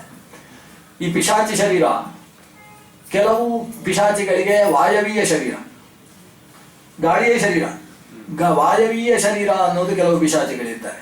ಕೆಲವಕ್ಕೆ ತೇಜಸ ಶರೀರ ಇರ್ತದೆ, ಪಾಥಸೀಯ ತೇಜಸ ಶರೀರ. ಕೆಲವಕ್ಕೆ ತಾಮಸ ಶರೀರ ಇರ್ತದೆ, ತಮಸ್ಸೆ ಕತ್ತಲೆ ಅದರ ಶರೀರ. ಬಹುಶಃ ತಮ್ಮಲ್ಲಿ ಯಾರು ಕೂಡ ನೋಡ್ಲಿಲ್ಲ ಅನ್ಸುತ್ತೆ ಪಿಶಾಚಿಯನ್ನು, ಅದರಿಂದ ತೊಂದರೆ ಇಲ್ಲ. ಇದು ಕತ್ತಲೆಯಲ್ಲಿ ಹೋಗ್ತಾ ಇರಬೇಕಾದ್ರೆ ಒಂದು ಟಾರ್ಚ್ ಹಾಕಿದ್ರೆ ಮಧ್ಯದಲ್ಲಿ ಒಂದು ಕತ್ತಲೆ ಕಾಣಿಸುತ್ತೆ ಅಂತ ಆದ್ರೆ ಅದು ಕೂಡ ಒಂದು ಬಾಲ ಹೀಗಿರ್ತದೆ ಅಂತ ಚಂದಮಾಮದಲ್ಲಿ ನೋಡಿರ್ಬೋದು ನೀವು ಪಿಶಾಚಿಗಳ. ಹಾಗಿದ್ರೆ ಅದು ಕತ್ತಲೆಯೇ ಅದರ ಶರೀರ. ಈ ರೀತಿ ತಮಸ್ಸೇ ಅವಕ್ಕೆ ಶರೀರ ಅಂತ ಇದನ್ನು ಆಚಾರ್ಯರು ಹೇಳ್ತಾರೆ. ತಮಸ್ಸಿನಿಂದ ದೈತ್ಯ ರಕ್ಷ ಪಿಶಾಚಕಗಳ ಶರೀರಕ್ಕೆ ಉಪಾದಾನವಾಗುತ್ತೆ ತಮಸ್ಸು ಅಂತ. ಅದರಿಂದ ಒಟ್ಟಿನಲ್ಲಿ ತಮಸ್ಸು ಅನ್ನೋದು ಒಂದು ವಸ್ತು. ಯಾಕೆ ಇಷ್ಟೇ ಹೇಳಿದೆ ಅಂದ್ರೆ, ನಮ್ಮಲ್ಲಿ ಅತ್ಯಂತ ಪ್ರಸಿದ್ಧವಾದ ಒಂದು ಸಿದ್ಧಾಂತ ನ್ಯಾಯ ಸಿದ್ಧಾಂತ, ತರ್ಕ ಸಿದ್ಧಾಂತ. ಆ ತರ್ಕದಲ್ಲಿ ಸುಮಾರು ಒಂದು 50 ಪುಟದ ಒಂದು ಪ್ರಕರಣ ಇದೆ. ಏನಂದ್ರೆ ತಮಸಃ ದ್ರವ್ಯತ್ವ ನಿರಾಕರಣಂ ಅಂತ ಒಂದು ವಾದ. ತಮಸ್ಸು ದ್ರವ್ಯ ಅಲ್ಲ ಅಂತ ಹೇಳಲಿಕ್ಕೆ ದೊಡ್ಡ ಗಲಾಟೆ. ತಮಸ್ಸು ದ್ರವ್ಯ ಹೇಗಾಗುವುದು? ತೇಜೋಭಾವ ಏವ ತಮಃ, ಬೆಳಕು ಇಲ್ಲದೆ ಇರುವುದೇ ತಮಸ್ಸು. ತಮಸ್ಸು ಅಂತ ಪ್ರತ್ಯೇಕ ವಸ್ತು ಇಲ್ಲ. ಅಕಸ್ಮಾತ್ ಇಲ್ಲಿ ಲೈಟ್ ಇಲ್ಲದೆ ಇದ್ದಾಗ ತಮಸ್ಸು ಅಂತ ಒಂದು ವಸ್ತು ಇತ್ತು ಅಂತ ಅನ್ಕೊಳ್ಳುವ. ನಾವು ಸ್ವಿಚ್ ಹಾಕಿದ ಕೂಡಲೇ ತಮಸ್ಸು ಎಲ್ಲಿ ಹೋಯ್ತು ಹೇಳ್ರಿ ಅಂತ ಕೇಳ್ತಾರೆ. ಎಲ್ಲಿ ಹೋಯ್ತು? ಸತ್ತಿತು ಅಂತ ನಾವು ಹೇಳ್ಬೇಕು. ಸತ್ತರೆ ಆದ್ರೆ ಪುಡಿ ಸಿಗಬೇಕಿತ್ತಲ್ಲ, ಸ್ವಲ್ಪ ಆದ್ರೂ ತಮಸ್ಸಿನ ಪುಡಿ ತೆಗೆದು ತೋರಿಸಿ. ಇಲ್ಲ, ಅಲ್ಲ, ತಮಸ್ಸಿನ ಪುಡಿಯೇ ಇಲ್ಲದೆ ಹೋದರೆ ದ್ರವ್ಯ ಹೇಗೆ? ದ್ರವ್ಯ ಅಂದ್ರೆ ಅದಕ್ಕೆ ಮೂಲ ದ್ರವ್ಯ ಇರಬೇಕು. ಮೂಲ ದ್ರವ್ಯ ಪುಡಿಯಾಗಿ ಸ್ವಲ್ಪ ಆದ್ರೂ ಸಿಗಬೇಕು. ಹೀಗೆಲ್ಲ ಗಲಾಟೆ ಆಗ್ತದೆ. ಕೊನೆಗೂ ಗೆಲ್ಲುವುದು ಮೀಮಾಂಸಾ ಸಿದ್ಧಾಂತವೇ. ಮೀಮಾಂಸಕರ ಪ್ರಕಾರ ತಮಸ್ಸು ಅತಿರಿಕ್ತವಾದ ದ್ರವ್ಯ. ಆಚಾರ್ಯರು ತಮಸ್ಸಿಗೆ ದ್ರವ್ಯತ್ವವನ್ನು ಉಪಪಾದನೆ ಮಾಡುವುದಕ್ಕೆ ಈ ಭಾಗಗಳನ್ನೆಲ್ಲ ಸ್ವೀಕರಿಸಿದ್ದಾರೆ. ಇದನ್ನು ಇನ್ನೂ ವಿಸ್ತಾರಗೊಳಿಸಿದವರು ವ್ಯಾಸತೀರ್ಥರು. ಅವರು ತರ್ಕತಾಂಡವ ಅನ್ನುವ ಗ್ರಂಥದಲ್ಲಿ ತಮಸ್ಸು ದ್ರವ್ಯ ಯಾಕೆ, ಅದಕ್ಕೆ ಇನ್ನೊಬ್ಬರು ಪ್ರತಿ ಮಾತಾಡದೇ ಇರುವಷ್ಟು ಸ್ಪಷ್ಟವಾಗಿ ತಮಸ್ಸಿಗೆ ದ್ರವ್ಯತ್ವದ ಉಪಪಾದನೆಯನ್ನು ಮಾಡಿದ್ದಾರೆ. ಇಲ್ಲಿ ಸ್ಪಷ್ಟವಾಗ್ತದೆ, ಷಷ್ಠಸ್ತು ತಮಸ ಸರ್ಗ. ದೇವರು ತಮಸ್ಸನ್ನು ಸೃಷ್ಟಿಸಿದ ಅಂದ್ರೆ ಅದು ವಸ್ತು. ಹೀಗೆ ತಮಸ್ಸನ್ನು ಸೃಷ್ಟಿಸಿದ. ತಮಸ್ಸಿನ ಸೃಷ್ಟಿಯಾದ ಮೇಲೆ ಇಲ್ಲಿ ಒಂದು ಹಂತದ ಸೃಷ್ಟಿಯಾಯಿತು. ಇದನ್ನೆಲ್ಲ ಪ್ರಾಕೃತ ಸೃಷ್ಟಿ ಅಂತ ಕರೆದರು. ಮುಂದಕ್ಕೆ ತಮಸ್ಸಿನ ಸೃಷ್ಟಿ ಬ್ರಹ್ಮಾಂಡದ ಒಳಗೂ ಆಗ್ತದೆ, ಆದರೆ ಅದು ವೈಕೃತ ಅಲ್ಲ. ಈ ಹೊರಗೆ ಭಗವಂತ ಸೃಷ್ಟಿಸಿದ ಕಾರಣದಿಂದ ಅದು ಪ್ರಾಕೃತ ಸೃಷ್ಟಿ ಅಂತಲೇ ಕರೆಸಿಕೊಳ್ತಾರೆ. ಇದಾದ ಮೇಲೆ ಚೇತನಗಳ ಸೃಷ್ಟಿ ಶುರುವಾಗ್ತದೆ.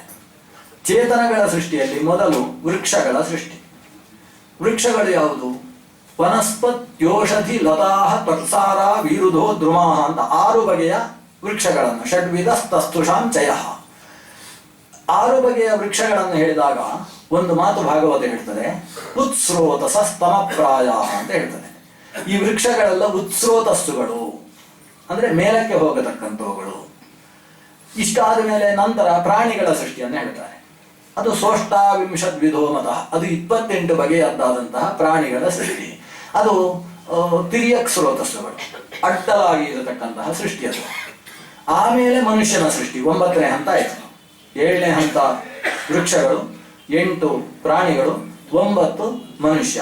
ಆಮೇಲೆ 10ನೇದ್ದು ಒಂದು 10 ಹಂತದ ಸೃಷ್ಟಿಯನ್ನು ಹೇಳ್ತಾರೆ. 9ನೇ ಹಂತದ ಮನುಷ್ಯನನ್ನು ಹೇಳಬೇಕಾದ್ರೆ ಅರ್ವಾಕ್ ಸ್ರೋತಸ್ತು ನವಮಃ ಕ್ಷತ್ತ ರೇಖವಿಧೋ ನೃಣ. ಈ ಮನುಷ್ಯನ ಸೃಷ್ಟಿ ಅದು ಅರ್ವಾಕ್ ಸ್ರೋತಸ್ಸು. ಈ ಅರ್ವಾಕ್ ತಿರ್ಯಕ್ ಊರ್ಧ್ವ ಅಂತ ಹೇಳಿದ್ರೆ ಏನು ಅಂತ ಪ್ರಶ್ನೆ ಬರ್ತದೆ ನಮಗೆ. ವ್ಯಾಖ್ಯಾನಕಾರರೆಲ್ಲ ಏನು ಹೇಳಿದ್ರು ಅಂದ್ರೆ ಇದು ಆಹಾರ ಪಚನ ಗತಿಯನ್ನು ಅನುಸರಿಸಿಕೊಂಡು ಹೇಳಿದ್ದಾರೆ ಅಂತ ಹೆಚ್ಚಿನ ವ್ಯಾಖ್ಯಾನಗಳು. ಅಂದ್ರೆ ವೃಕ್ಷಗಳು ಊರ್ಧ್ವ ಸ್ರೋತಸ್ಸು ಅಂದ್ರೆ ಅದರ ಆಹಾರ ಬುಡಕ್ಕೆ ಬಿದ್ದರೆ ಅದು ಮೇಲಕ್ಕೆ ಹೋಗುತ್ತೆ, ಅದರಿಂದ ಅದು ಊರ್ಧ್ವ ಸ್ರೋತಸ್ಸು. ಪ್ರಾಣಿಗಳು ತಿರ್ಯಕ್ ಸ್ರೋತಸ್ಸು ಅಂತ ಹೇಳಿದ್ರೆ ಅವುಗಳು ಬಾಯಿಯಲ್ಲಿ ತಿಂದರೆ ಶರೀರದಲ್ಲಿ ಅಡ್ಡಲಾಗಿ ಆಹಾರ ಪಚನವಾಗ್ತದೆ ಅನ್ನುವ ಕಾರಣದಿಂದ ಅದು ತಿರ್ಯಕ್ ಸ್ರೋತಸ್ಸು. ಮನುಷ್ಯ ಅರ್ವಾಕ್ ಸ್ರೋತಸ್ಸು ಅಂದ್ರೆ ಅವ ಮೇಲೆ ತಿಂದದ್ದು ಕೆಳಕ್ಕೆ ಇಳಿಯುತ್ತೆ, ಅದರಿಂದ ಅವನು ಅರ್ವಾಕ್ ಸ್ರೋತಸ್ಸು. ಅಕಸ್ಮಾತ್ ಅವ ಉತ್ಸ್ರೋತಸ್ಸು ಆದ್ರೆ ಆಸ್ಪತ್ರೆಗೆ ಹೋಗ್ಬೇಕಾಗ್ತದೆ. ಇದು ಆಹಾರ ಪಚನಗತಿಯನ್ನು ಇಟ್ಟುಕೊಂಡು ಹೇಳಿದಂತಹ ವಿಷಯ ಅಂತ ಹೀಗೆ ಹೇಳಿದ. ಆದರೆ ಇಷ್ಟೇಯ ಬೇರೆ ಪುರಾಣಗಳಲ್ಲಿ ಇದನ್ನು ಬೇರೆ ರೀತಿಯಲ್ಲಿ ಹೇಳಿದಾರಲ್ವ, ಅದರಿಂದ ಹೀಗೆ ವ್ಯಾಖ್ಯಾನಿಸುವುದಲ್ಲ. ವೃಕ್ಷಗಳು ಉತ್ಸ್ರೋತಸ್ಸು ಅಂದ್ರೆ ಅವುಗಳ ಸ್ವಭಾವ ಮೇಲಕ್ಕೆ ಇರುವಂತಹದ್ದು. ಪ್ರಾಣಿಗಳು ತಿರ್ಯಕ್ ಸ್ರೋತಸ್ಸು ಅಂದ್ರೆ ಅದು ಮೇಲಕ್ಕೂ ಹೋಗುವುದಿಲ್ಲ, ಕೆಳಕ್ಕೂ ಹೋಗುವುದಿಲ್ಲ. ಮನುಷ್ಯ ಅರ್ವಾಕ್ ಸ್ರೋತಸ್ಸು ಅಂದ್ರೆ ಪ್ರಯತ್ನ ಮಾಡದೆ ಹೋದರೆ ಮನುಷ್ಯ ಕೆಳಕ್ಕೇ ಹೋಗುವುದು. ಬಹಳ ಜಾಗೃತೆ ಇಟ್ಕೊಳ್ಳಿ, ಆಚಾರ್ಯರು ಕೊಟ್ಟ ಅರ್ಥ ಇದು. ವೃಕ್ಷಗಳು ಉತ್ಸ್ರೋತಸ್ಸು ಯಾಕಂದ್ರೆ ಅವುಗಳು ಯಾರಿಗೂ ಅಪಕಾರ ಮಾಡುವುದಿಲ್ಲ. ಸಾಧ್ಯ ಇದ್ದಷ್ಟು ಬದುಕಿರುವಷ್ಟು ಕಾಲ ಉಪಕಾರ ಮಾಡಿ ಸತ್ತ ಮೇಲೆಯೂ ಕೂಡ ಒಣಗಿ ಉರುವಲಾಗಿ ಅವರ ಅಕ್ಕಿಯನ್ನು ಬೇಯಿಸಿ ಹೊಟ್ಟೆ ತುಂಬಿಸುವ ಕೆಲಸ ಮಾಡ್ತವೆ. ಆದ್ರಿಂದ ಅದು ಪರಾರ್ಥ ಜೀವನ, ಆದ್ರಿಂದ ಅದು ಉತ್ಸ್ರೋತಸ್ಸು. ಪ್ರಾಣಿಗಳು ಅವುಗಳಿಗೆ ಪಾಪ ಪುಣ್ಯಗಳ ಸಂಬಂಧ ಇಲ್ಲ, ಅದನ್ನ ಮೇಲಕ್ಕೂ ಹೋಗಲ್ಲ ಕೆಳಕ್ಕೂ ಹೋಗಲ್ಲ, ಅರ್ವಾಕ್ ಅದು ತಿರ್ಯಕ್ ಸ್ರೋತಸ್ಸು. ಆದರೆ ಮನುಷ್ಯ ಸಾಧನೆ ಮಾಡಿದ್ರೆ ಊರ್ಧ್ವ ಸ್ರೋತಸ್ಸು ಆಗ್ತಾನೆ, ಉತ್ಸ್ರೋತಸ್ಸಲ್ಲ ಊರ್ಧ್ವ ಸ್ರೋತಸ್ಸು ಆಗ್ತಾನೆ. ಪ್ರಯತ್ನ ಮಾಡದೆ ಹೋದರೆ ಸ್ವಾರ್ಥಪರಾಯಣನಾಗಿ ಕೆಳಗೆ ಇಳಿಯುವ ಸಾಧ್ಯತೆ ಜಾಸ್ತಿ ಇರುವುದರಿಂದ ಅವನನ್ನು ಅರ್ವಾಕ್ ಸ್ರೋತಸ್ಸು ಅಂತ ಕರೆದಿದ್ದಾರೆ. ಇಲ್ಲಿ ನಮಗೆ ಬರುವ ಪ್ರಶ್ನೆ, ವೃಕ್ಷಗಳು ಮನುಷ್ಯನಿಗಿಂತ ಶ್ರೇಷ್ಠವ? ಹಾಗಾದ್ರೆ ಅದು ಉತ್ಸ್ರೋತಸ್ಸು. ಆದ್ರೆ ನಾವು ತಪಸ್ಸು ಮಾಡ್ಬೇಕು, ಏನಂದ್ರೆ ನನ್ನನ್ನು ಮರವಾಗಿ ಹುಟ್ಟಿಸು. ಆದ್ರೆ ಇರುವುದೇ ಹೇಗೆ? ನೀನು ಮರವಾಗಿ ಹೋಗುವಂತ ಶಾಪ ಕೊಡು. ನಲಕೂಬರ ಮಣಿಗಿರಿಯವರಿಗೆ ನೀನು ಮರವಾಗಿ ಹುಟ್ಟುವಂತ ಶಾಪ, ನಿಜವಾಗಿ ಅದು ವರ ಅಂತ ಅನ್ಕೊಳ್ಬೇಕು. ಯಾಕೆ? ಉತ್ಸ್ರೋತಸ್ಸು ಅಲ್ವಾ? ಈ ತಿರ್ಯಕ್ ಸ್ರೋತಸ್ಸಿಗಿಂತ ಅಥವಾ ಅದು ಅರ್ವಾಕ್ ಸ್ರೋತಸ್ಸಿಗಿಂತ ಉತ್ಸ್ರೋತಸ್ಸು ಶ್ರೇಷ್ಠ ಅಲ್ವಾ? ಇದಕ್ಕೆಲ್ಲ ಉತ್ತರ ಸಿಗುವುದು ಆಚಾರ್ಯರ ತಾತ್ಪರ್ಯದಲ್ಲಿ. ಅವರು ಹೇಳ್ತಾರೆ, ವೃಕ್ಷ ಒಂದು ಸಾಮಾನ್ಯ ಸ್ಥಿತಿಯಲ್ಲಿ ವೃಕ್ಷ ಅದು ಮನುಷ್ಯ ಚೇತನ ಏನು ಸಂಪಾದನೆ ಮಾಡಿರ್ತದೆ, ಪುಣ್ಯವೋ ಪಾಪವೋ, ಅದನ್ನು ಅನುಭವಿಸುವುದಕ್ಕೋಸ್ಕರ ಮಾತ್ರ ವೃಕ್ಷ. ಅದೇನು ಪುಣ್ಯ ಸಂಪಾದನೆ ಮಾಡುವುದಿಲ್ಲ, ಅದು ಸುಮ್ಮನೆ ಅನುಭವಿಸಿ ಈ ಒಂದು ಕರ್ಮವನ್ನು ನಾಶ ಮಾಡುವುದಕ್ಕೆ ವೃಕ್ಷ ಚೇತನ ಅಷ್ಟೇ. ಆದರೆ ಆ ವೃಕ್ಷಗಳು ಪಾಪವನ್ನಂತೂ ಮಾಡುವುದಿಲ್ಲ, ಇಷ್ಟು ಸಾಕು. ಮನುಷ್ಯನಾಗಿದ್ದರೆ ಎದ್ದಾದದ್ದ ಪಾಪ ಮಾಡತಕ್ಕಂಥ ಸಾಧ್ಯತೆ ಇದೆ. ಆದರೆ ಸ್ವಾರ್ಥ ಅನ್ನೋದು ಇಲ್ಲದೇ ಇರುವುದರಿಂದ ವೃಕ್ಷಗಳು ಪಾಪವನ್ನಂತೂ ಮಾಡುವುದಿಲ್ಲ. ಇದರ ಜೊತೆಗೆ ವಿಶೇಷತೆ ಇದೆ. ಆ ವೃಕ್ಷ ಯಜ್ಞಕ್ಕೆ ಉಪಯೋಗಿಸಲ್ಪಟ್ಟರೆ ಅದಕ್ಕೆ ಪುಣ್ಯ ಪ್ರಾಪ್ತಿ ಇದೆ. ವೃಕ್ಷಕ್ಕೆ ಅಂದರೆ ವೃಕ್ಷಗತ ಚೇತನಕ್ಕೆ. ಉದಾಹರಣೆಗೆ ಅಶ್ವತ್ಥ ತುಳಸ್ಯಾದಿಗಳು ಭಗವತ್ ಪೂಜಾ ಕೈಂಕರ್ಯಾದಿಗಳಿಗೆ ಅವುಗಳು ಉಪಯೋಗಿಸಲ್ಪಟ್ಟಾಗ, ಯಜ್ಞ ಅಂದರೆ ಯಜ ದೇವ ಪೂಜಾ ಸಂಗತಿಕರಣ ದಾನ, ಇವುಗಳಲ್ಲಿ ಅದು ಉಪಯೋಗಿಸಲ್ಪಟ್ಟರೆ ಅದಕ್ಕೆ ಪುಣ್ಯ ವಿಶೇಷ ಇದೆ. ಆ ಚೇತನ ಮುಂದಕ್ಕೆ ಅದಕ್ಕಿಂತ ಉತ್ಕೃಷ್ಟವಾದ ಗತಿಯನ್ನು ಪಡೆಯುತ್ತೆ. ಅಂದ್ರೆ ವೃಕ್ಷದಲ್ಲಿರುವ ಚೇತನಕ್ಕೆ ಯಜ್ಞೋಪಯೋಗಿತ್ವ, ಯಜ್ಞ ಸಾಧನತ್ವ ಮತ್ತು ಸಜ್ಜನೋಪಕಾರಿತ್ವ ಅನ್ನೋದು ಬಂದಾಗ ಅದಕ್ಕೆ ಊರ್ಧ್ವಗಮನ ಇದೆ. ಇದು ವೃಕ್ಷದ ವಿಷಯ ಆಯಿತು. ಪ್ರಾಣಿಗಳ ವಿಷಯವೂ ಹಾಗೆ. ಪ್ರಾಣಿಗಳು ಸಾಮಾನ್ಯವಾಗಿ ತಿರ್ಯಕ್, ಆದರೆ ಆ ಪ್ರಾಣಿ ಯಜ್ಞೋಪಯೋಗಿ ಆದರೆ, ಯಜ್ಞದ ಪಶುವಾಗಿ, ಯಜ್ಞದ ಬಲಿಯಾಗಿ, ಅಥವಾ ಯಜ್ಞದಲ್ಲಿ ಹಾಲು ಕೊಟ್ಟು ಮೊಸರು ಈ ಕಾಮಧೇನು ಆಗಿ ಯಜ್ಞೋಪಯೋಗಿ ಆದ ಪಕ್ಷದಲ್ಲಿ, ಅಥವಾ ಎತ್ತಾಗಿ ಯಜ್ಞಕ್ಕೆ ಬೇಕಾದ ಸಮಿತಿಗಳನ್ನು ಹೇರಿಕೊಂಡು ಬಂದ ಬಂಡಿಯನ್ನು ಎಳೆದುಕೊಂಡು ಬಂದರೆ ಸಜ್ಜನೋಪಕಾರಿಯಾಗಿದ್ದರೆ ಆ ಪ್ರಾಣಿಗೂ ಕೂಡ ಪುಣ್ಯ ಪ್ರಾಪ್ತಿ ಇದೆ. ಇದರಲ್ಲಿ ಒಂದು ಅಂಶ ಏನು ಸ್ಪಷ್ಟ ಆಗುವುದಂದ್ರೆ, ಅನುಸಂಧಾನ ಇದ್ದರೆ ಮಾತ್ರ ಪುಣ್ಯ, ಅನುಸಂಧಾನ ಇಲ್ಲದೆ ಹೋದರೆ ಪುಣ್ಯ ಇಲ್ಲ ಅಂತ ಒಂದು ಮಾತಿದೆ ಅಲ್ವಾ? ಇದಕ್ಕೆ ಕೆಲವು ಅಪವಾದಗಳಿದ್ದಾವೆ. ಅನುಸಂಧಾನ, ಒಬ್ಬನಿಗೆ ಏಕಾದಶಿ ದಿವಸ ರಾತ್ರಿ ಜಾಗರ ಮಾಡಿದರೆ ಪುಣ್ಯ ಇದೆ ಅಂತ ಹೇಳಿದ್ರು. ಅವತ್ತು ಭಯೋತ್ಪಾದಕರಿಂದ ಬಂತು, ಇವತ್ತು ಬಾಂಬ್ ಹಾಕ್ತೇವೆ ಅಂತ ಎಲ್ಲಾ ಪೊಲೀಸರು ಜಾಗರಣೆ ಮಾಡ್ತಾರೆ. ಏನು ಪುಣ್ಯ ಅವರಿಗೆ ಏಕಾದಶಿ ಅಂತ. ಆದ್ರೆ ಏಕಾದಶಿಯಿಂದಲೇ ಗೊತ್ತಿಲ್ಲ ಅಲ್ಲಿ ಪುಣ್ಯ ಬರುತ್ತೋ ಅಂತ ಪ್ರಶ್ನೆ ಬಂದ್ರೆ ಬರ್ತದೆ ಅಂತ ಉತ್ತರ. ಬರ್ತದೆ ಅಂದ್ರೆ ಈಗ ನೋಡಿ, ಇದಕ್ಕೆ ಎರಡೆರಡು ವಿಶೇಷ ಮಾತುಗಳಿದ್ದಾವೆ. ಈಗ ಶ್ರೀರಂಗದ ಕಾಗೆ ಅಥವಾ ಗಂಗೆಯಲ್ಲಿದ್ದ ಮೀನು ಅದಕ್ಕೆ ಮೋಕ್ಷ ಆಗುತ್ತೋ? ಗಂಗೆ ಸ್ನಾನ ಮಾಡ್ತವೇ ಇರ್ತದೆ. ಅನುಸಂಧಾನ ಇಲ್ಲದೆ ಹೋದರೆ ಪುಣ್ಯವೇ ಇಲ್ಲ ಅಂತ. ಆದರೆ ಈ ಪ್ರಾಣಿಗಳಿಗೆ ಅನುಸಂಧಾನ ಇರುವುದಿಲ್ಲ. ಆದರೂ ಯಜ್ಞಕ್ಕೆ ತಂದು ಸಮಿತಿಗಳನ್ನು ಬಂಡಿಯಲ್ಲಿ ಹಾಕಿದ್ರು ತಂದು ಯಜ್ಞದಲ್ಲಿ ತಂದು ಹಾಕ್ತವೆ. ಅವು ಹಾಕಿದ ಮಾತ್ರಕ್ಕೆ ಆ ಕತ್ತೆಗೆ ಪುಣ್ಯ ಹೇಗೆ ಬಂತು? ಅನುಸಂಧಾನ ಇಲ್ಲದೆ ಬಂದ ಪುಣ್ಯ. ಸಂದರ್ಭ ವಿಶೇಷಗಳಲ್ಲಿ ಅನುಸಂಧಾನ ಇಲ್ಲದೆ ಹೋದರೂ ಅದು ಸತ್ಕಾರ್ಯಕ್ಕೆ ಉಪಯುಕ್ತವಾದ ಕೆಲಸ ತನ್ನಿಂದ ಘಟಿಸಿತು ಅಂತಾದರೆ ಅದರಿಂದ ಪುಣ್ಯ ಪ್ರಾಪ್ತಿ ಇದೆ. ಇದನ್ನು ಆಚಾರ್ಯರು ಅಂಗೀಕರಿಸ್ತಾರೆ, ಈ ಸಂದರ್ಭದಲ್ಲಿ ನಿರೂಪಿಸಿದ್ದಾರೆ. ಹಾಗಾಗಿ ಕೆಲವೊಂದು ಸಂದರ್ಭದಲ್ಲಿ ನಾವು ಧರ್ಮದ ಪ್ರಜ್ಞೆ ಇಲ್ಲದೆ ಧರ್ಮ ನಡೆಸಬೇಕು ಅಂತ ನಟನೆಯನ್ನು ಮಾಡಿದಾಗಲೂ ಕೂಡ ಅದಕ್ಕೆ ಪುಣ್ಯ ಇದೆ. ನಟನೆಯನ್ನಾದರೂ ಮಾಡಿ ಧರ್ಮಾಚರಣೆ ಮಾಡಬೇಕು ಅನ್ನುವುದೆಲ್ಲ ಈ ಆಚಾರ್ಯರ